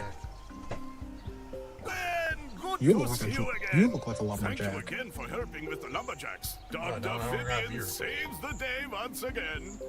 You don't have a beard? Farmer Abernathy's carrots Yeah, I ripened, shaved it off. and I've got he's peach got no fuzz. one to help pick them. I don't care what the game says this guy's name is, I'm going to call him Burgermeister Meisterburger. Anyway, as Hang on a second. I need to go on to Twitch. I gotta see this. I haven't seen Bear without a beard in so long. You'll see it, like, in, like, an hour. Less than Oh my that. gosh. Oh my gosh, Babyface. You're adorable. Okay. Merry Christmas to you too. Moving from the more comedic side of Nickelodeon to the short-lived action-packed side. My Life as a Teenage Robot. Ooh, that was a good thing. That was a good show. Oh, I almost forgot to mention before we before we move on to this thing. I forgot to say this one part before I mentioned something about Bear's beard. This is the biggest thing since he shaved his head and became bald. Okay, now I'm done. We can move on now. So, you know how Nickelodeon likes to meddle with its shows? Yeah. That's literally what Nickelodeon is known for, is to meddle with their shows. Well, Teenage Robot was no exception. Well, we probably figured that out. Anything it's a threat to the Well, I sponge. guess I'm not gonna get to try those famous carrots. Yep. Like, it's one of those rare cases where it's like, I have rarely seen them be this overt with a thing. I'm not even gonna touch what they did to Digimon Fusion. That is a topic for another time. But Teenage Robot. I'm just going to give one example for Digimon before I go back to Robot here. You know the Worldwide Day of Play where they shut down the network for a couple of hours to encourage kids to go outside and play? Si, senor. They deliberately scheduled a new episode of Digimon to air during that shutdown. Those motherfuckers. Uh-huh. That is a very abridged version of what I said. You probably said something a lot worse than what I would have just said. Like I said, decided to go with the air route. very, very abridged. I ranted. I raved. And not the good kind where it's all dancing and like flashing lights. I mean, like, I was pissed. How old were you when this happened? Let's see. I was. Or do you remember? Or do you remember at least what the year was? Closer to like early to mid 2010s, if memory serves. Okay, so 2010. How old was I in that age? Like 2010s plural, like between 10 and 20. Okay, so I love let's a good see. fight. 2020. I want to say around 14 to 15? 2014 to 15? Okay, so 2014 to 15, I was,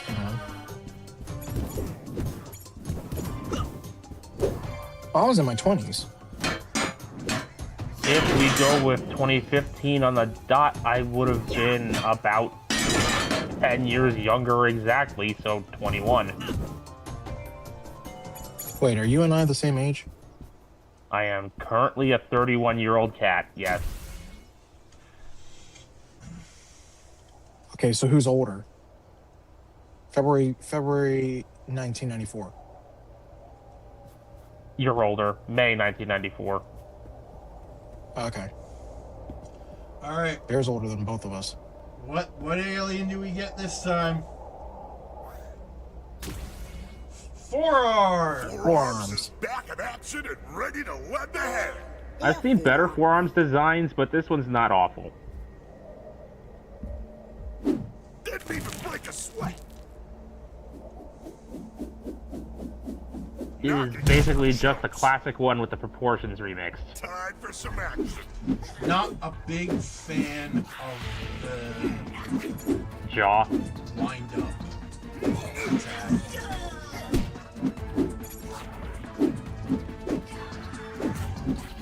Hits like a truck, but takes a while to get into gear.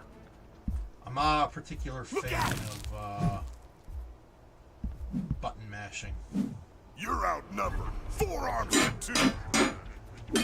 So, in the case of Teenage Robot, it was a case of deliberately screwing with the time slots the episode aired. Sometimes delaying airing by an entire year. Out of my way. Man. Airing the majority of its final season on Nicktoons Network after you've already canceled it.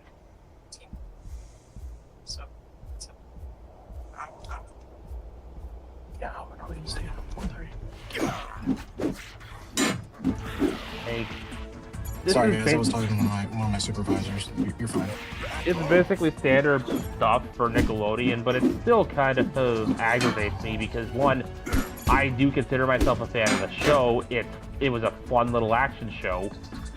But, moreover, I feel for its more dedicated fan base going, yeah, this thing basically got the As Told by Ginger treatment when it came to its final season. Its final season aired on Nicktoons Network years after the fact. Mm-hmm. I mean, at least it wasn't like Legend of Korra. Okay, you get one season. You get one season, so make it count. Okay, that season was actually really good. You get another season, but that's your last season, so make it count. Okay, so that one was good too. So we're giving you a third season. We're going to give you a fourth season. They were always operating under the idea that it would be their last season. Okay, the I think that's how they did it with the original You're getting Avatar, a sequel though. show. Make it count. Yeah. We're getting a Didn't they do that sequel with the show original where Avatar, everything though? was Korra's fault because people hate Korra. And it's like, really?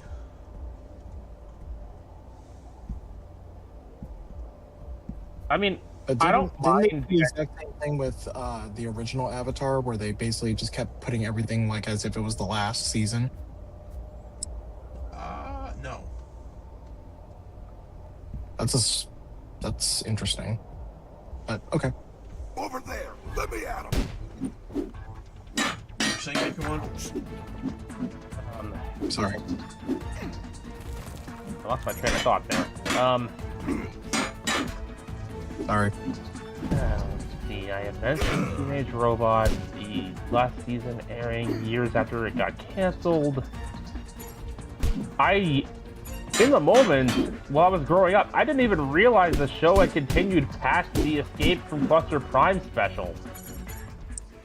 I thought that was it. Oh yeah. I forgot that aired, didn't it? It would have actually been a functional series finale if they'd left it there. But Things happen, results vary. Honestly, the more they had was pretty good.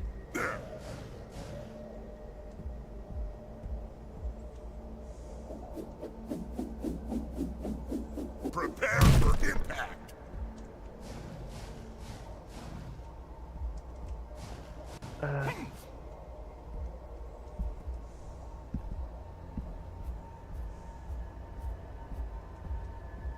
To contrast one robot show with another, whatever happened to Robot Jones on Cartoon Network? Whatever happened Oh, that to was an interesting Robot Jones. Which is basically your standard robot learns to be human sitcom there. Which apparently was going to end with Skynet. Yeah. The creators were asked how they were planning to end the show if they had been able to end it on their terms, and they basically outright said Jones would have gone Skynet on people. He would have ultimately determined that humans were so extremely flawed and impractical that they had to go. Good thing you didn't go in there. Oh, thanks, Shelly. Which, sadly enough, there are hints of this throughout the show with how he makes no secret of his blatant robots are superior bias.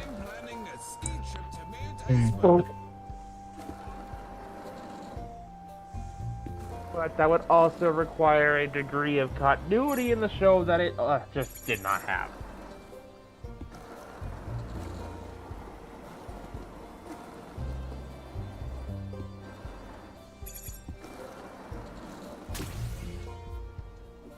I'm trying to remember other Disney shows, Nickelodeon shows that I remember watching. So this one's not Nickelodeon, but anyone remember Symbiotic Titan? Yes. I do not. I don't think I've ever came across that in my youth. So, this was an older one. Imagine the creator of Samurai Jack made a mecha show. This is after Samurai Jack. Yeah. The creator of Samurai Jack... Yeah, that still hasn't come across. After the series concluded, but before the Toonami revival there, season 5, creates a show about a team of alien Thanks. But Farmer refugees Abernathy's carrot field was destroyed when I... with specialized power armor that combines into a giant mech and a robot that facilitates that combination, who serves as basically their caretaker and guardian while they're on Earth. And every week is a different kaiju being sent from this alien planet. This'll make me stronger. that's how it started at first. A government organization got increasingly involved. We had a fake-out character death. I will not mention who for spoiler reasons, because I want people to watch this show for themselves. And just as the status quo had been shaken up to such a degree that the next season would have proven, you know, incredibly interesting, Cartoon Network had a certain shakeup in leadership that had reprioritized comedy over action and just said, get rid of it. That one episode did not help matters. We all know the episode. Like, if it wasn't clear this show was meant for teenagers, that episode made it abundantly clear.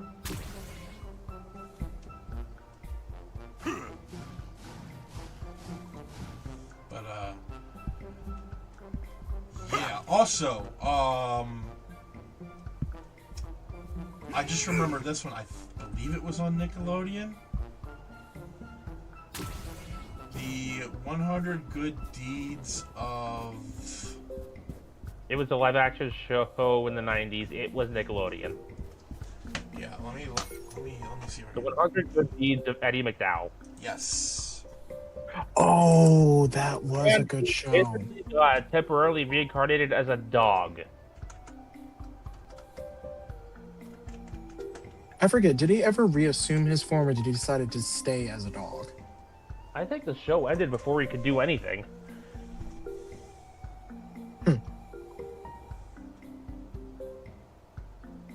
But I could be remembering wrong because, again, around the time I would have either been too young to remember or just more focused on animation.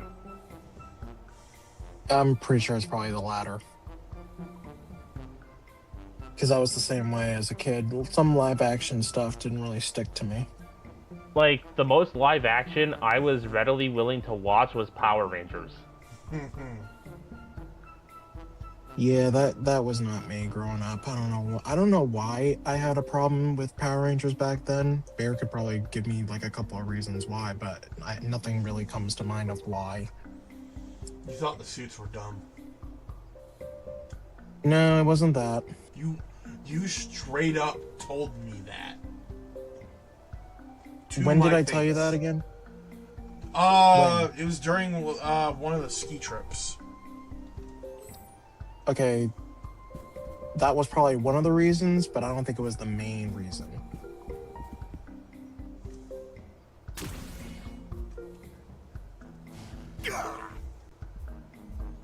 While we're waiting on the details for Eddie McDowell over here, here's another show from Nickelodeon that I wish had more time to shine, because I thought it was a neat premise, if nothing else. The show was called The X's.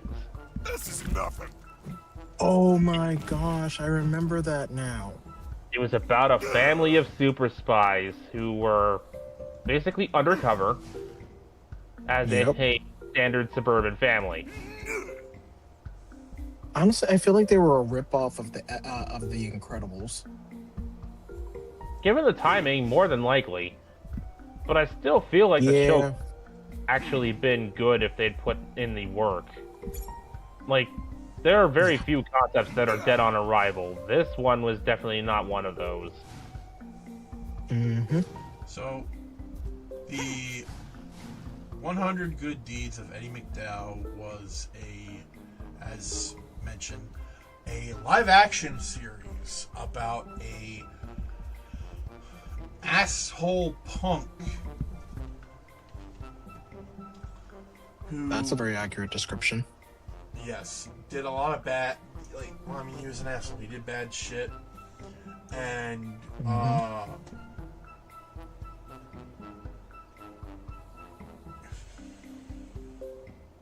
basically, if Scrooge had to be turned into a dog and do good deeds instead of being haunted by 3 ghosts. Honestly, I would really love to see what that would look like. Well, watch this show and you've basically got it. No. I meant like if they actually turned A Christmas Carol into something that's like Eddie McDowell, I would watch that. So yeah, Eddie McDowell is a schoolyard bully. He's a jerk. Morning routine. Admiring all my biceps. Bullying a kid after school, he is caught by a kind of mystical man. He tells McDowell that due to his bullying, he will be punished for his wrongdoings by living life as a dog, and that in order to be restored as a human, he has to do 100 good deeds for others. Besides the Drifter, the only one that can hear him talk is Justin Taylor, the last kid he bullied. I can save the day with 2 hands At first, tied two are behind firmly my against back. the idea, but McDowell realizes that he must work alongside Justin and his family to finish his good deeds. Every time Eddie performs a good deed, the Drifter appears with a creatively presented number stating the remaining deeds he has left. Occasionally, when Eddie misbehaves, the Drifter takes away one of his deeds. I'm in the mood to throw something. So there were consequences to regressing in character. That Regressing as in he became more dog-like. That actually keeps it interesting, because now you never know, will this be a good deed episode or a hey, I'm still a jerk episode? Oh, they kept... Okay, so they actually kept... 4 arms are better than 2. It seems he kept track of how many deeds he had left. I think.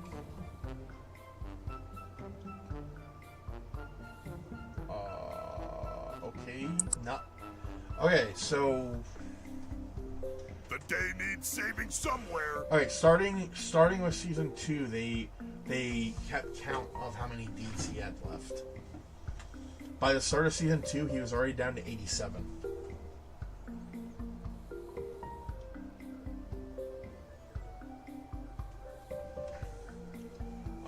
Apparently, by episode 3 of season 2, he was down to 84. But by the next episode, he was at 86. Oh, it's me.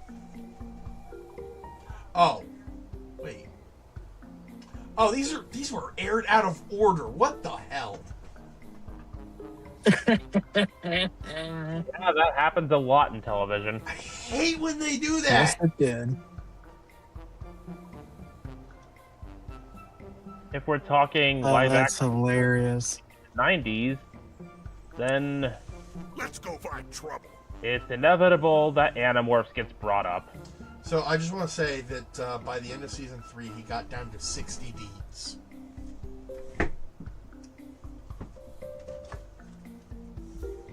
That's not bad. I mean, that's progress. That's 40 good deeds done. Probably more, counting any regression, raising the number back up. Right. I don't know why, but for some reason, I just literally just had this thought that went through my head.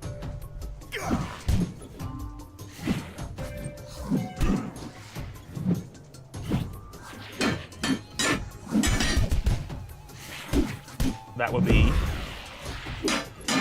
Oh, yeah. Sorry, I was reading something. You guys remember that Disney movie, Brave? Yes. For some reason, I just pictured Bear eating that pie, and that's how he became a bear.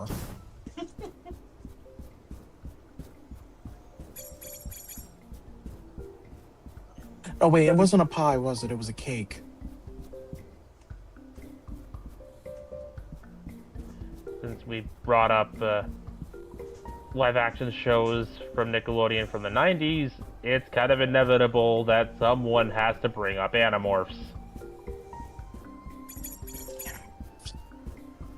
For what it was, it's not a horrible show, it's not a great adaptation. Was that the show that kids turned into, like, animals and stuff?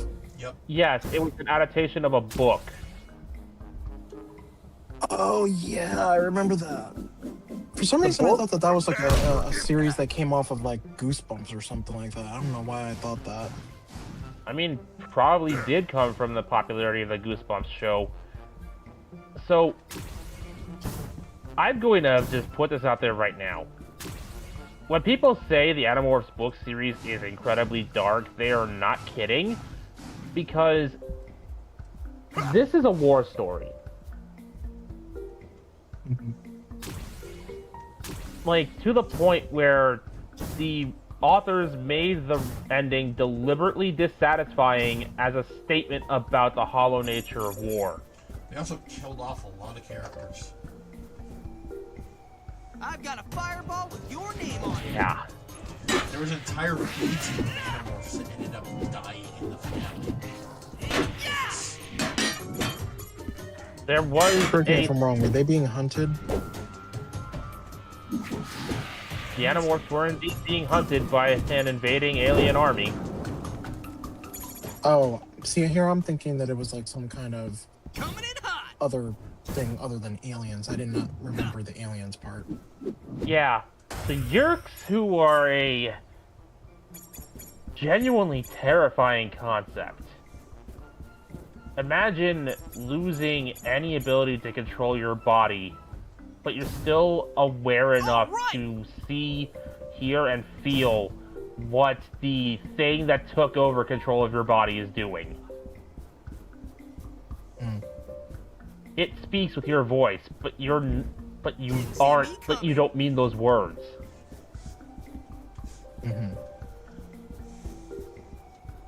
It's doing it's going places you wouldn't otherwise go. Hurting people you otherwise cared about.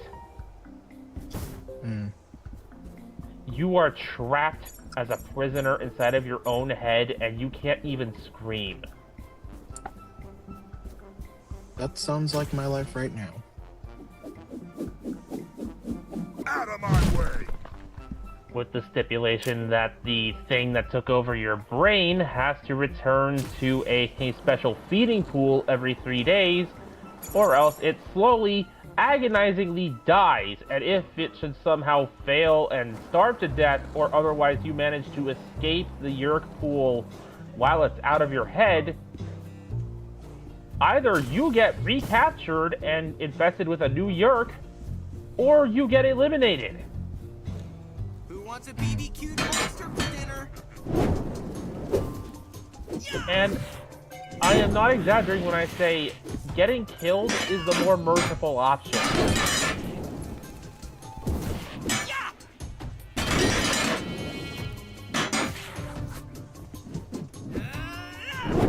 There was a subplot in the books about a peaceful subfaction of Yeerks that wanted cooperation instead of domination. And the supposed good guys that were the reinforcements that our heroes were waiting for the entire first story arc of books, for basically the entire length run of the show. Turns out they're assholes. Yeah, they were gonna fucking blast the planet. If you're familiar with the pilot hits and general premise of Galactic Kids Next Door, the Andalites were going to do something very similar. This planet is too far gone. Sterilize it.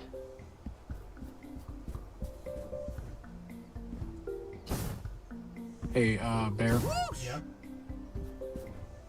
I am getting ready to wrap up, and I'm gonna be stopping by my place real quick just to drop my work stuff off, and then I will be there to come get you. All right. Oh shit! It's already been 2 hours. All right. I'm going to assume this game autosaves. Maybe. Yeah, it does. I saw a marker. All right. You saw a marker.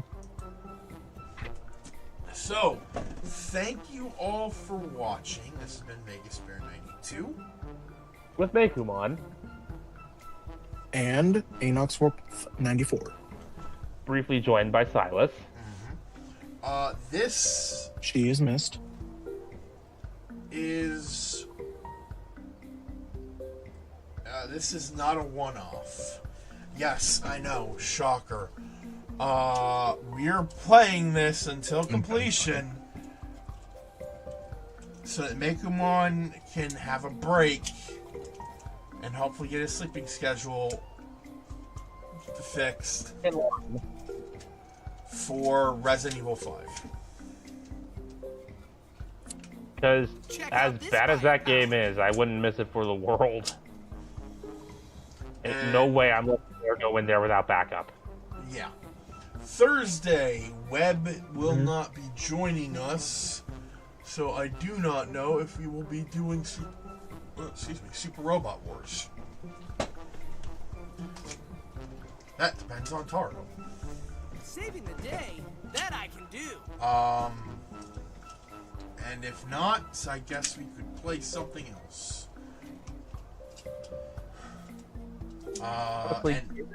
Next mission in Super Robot Wars would be recruiting the Dyna Xenon team. I feel like doing so without Webb would just not work. Yeah, you're right. Friday. Let's turn up the heat. Now that we've finished Matanui online game, we are starting a new series.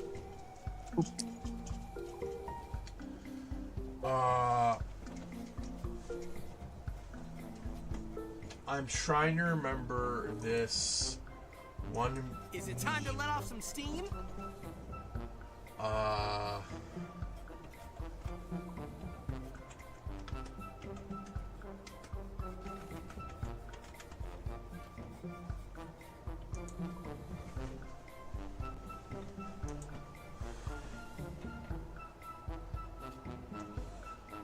Oh man, what?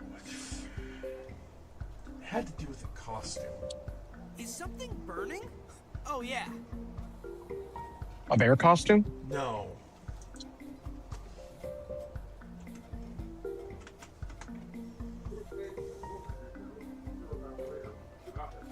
That sounds like my uncle's home.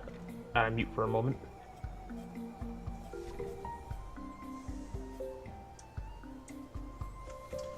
Let's see if I can find this. Is it hot in here, or is it just me?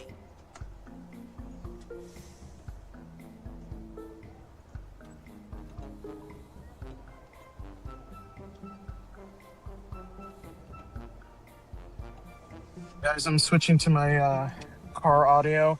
Let me know if you guys can hear me. Hang on one second. I'll spark fear in any enemy.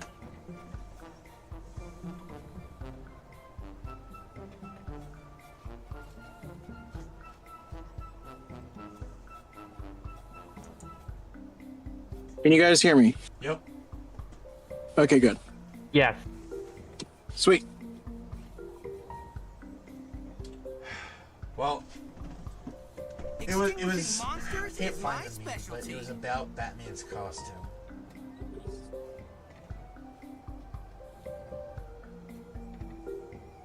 So it was a Batman costume? The meme was about Batman's costume. Oh, okay. Which Batman, though? Any Batman. Oh, okay. See, I always get confused because there's like been so many different Batmans, I can never tell which one we're talking about. Just assume we're talking about Batman. Just in general. Yeah, but Batman Beyond had a different suit. Okay, fair. But that was Terry McGinnis. Yep, that's the reason why I asked. There's no match Anyway, for me. On Friday,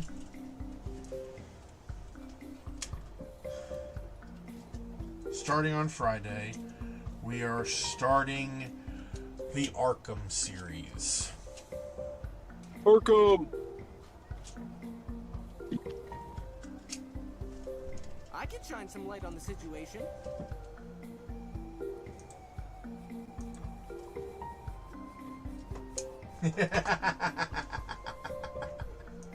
I see that GIF maker one. Yes, we are We are finally going back to some of the earliest games I've played on the channel. So we're literally going back to the past. Yep. We will not be doing the... We will... For now, we will not be doing the VR games. I do want to do Arkham Shadows, but my VR headset is an outdated model Check and out this firepower. cannot play it. What is it, the Oculus? It's the MetaQuest 2. Oh, yeah. I would need the MetaQuest 3 in order to play Arkham Shadows. But, yeah, we will be... Just out of curiosity, Bear. Yes? Would you ever consider streaming any of the Assassin's Creed series games? Yes. The problem is I cannot find Assassin's Creed 1 online. There's like no copy of it for like the PC. Got you. Like, I looked on Steam. I've looked. Well, not just Steam. I've also looked on like PlayStation, Xbox when I still had one. Freaking Nintendo. No one has the original Assassin's Creed. That's probably because of the fact that the original engine for Assassin's Creed 1 is probably like really outdated now. So no one actually has like a full-on functional original copy, I guess. Maybe. Is it time to let off some steam? Maybe. Probably, I don't know. But, yeah, no, we will be playing... Sorry. Go ahead. We will be playing all of the mainline Arkham games, none of the spin-offs. I'll spark fear in any we will be starting with Arkham Origins, going into Arkham Asylum, Arkham City, and then finally Arkham Knight. Okay.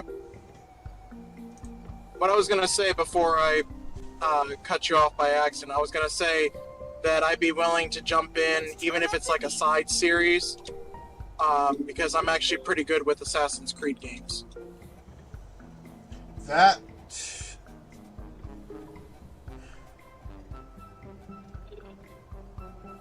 We'll talk about that later, because, like, right now, we're already doing one long-running series, and then starting Friday, we're starting another one. Oh yeah. So it'll have to be. I'm not saying it has to be now. I'm just saying, like, just an idea for the future. Yeah. All right. Well, if you like what we do and want to see us keep doing it, feel free to support us in any way you wish, whether it be monetarily or through engagement. And again, as always, stay safe, stay comfy, stay hydrated, stay healthy, be good to each other. Happy New Year! Have a Happy New Year! And we will see you all in the next year. Adios, Internet. Peace!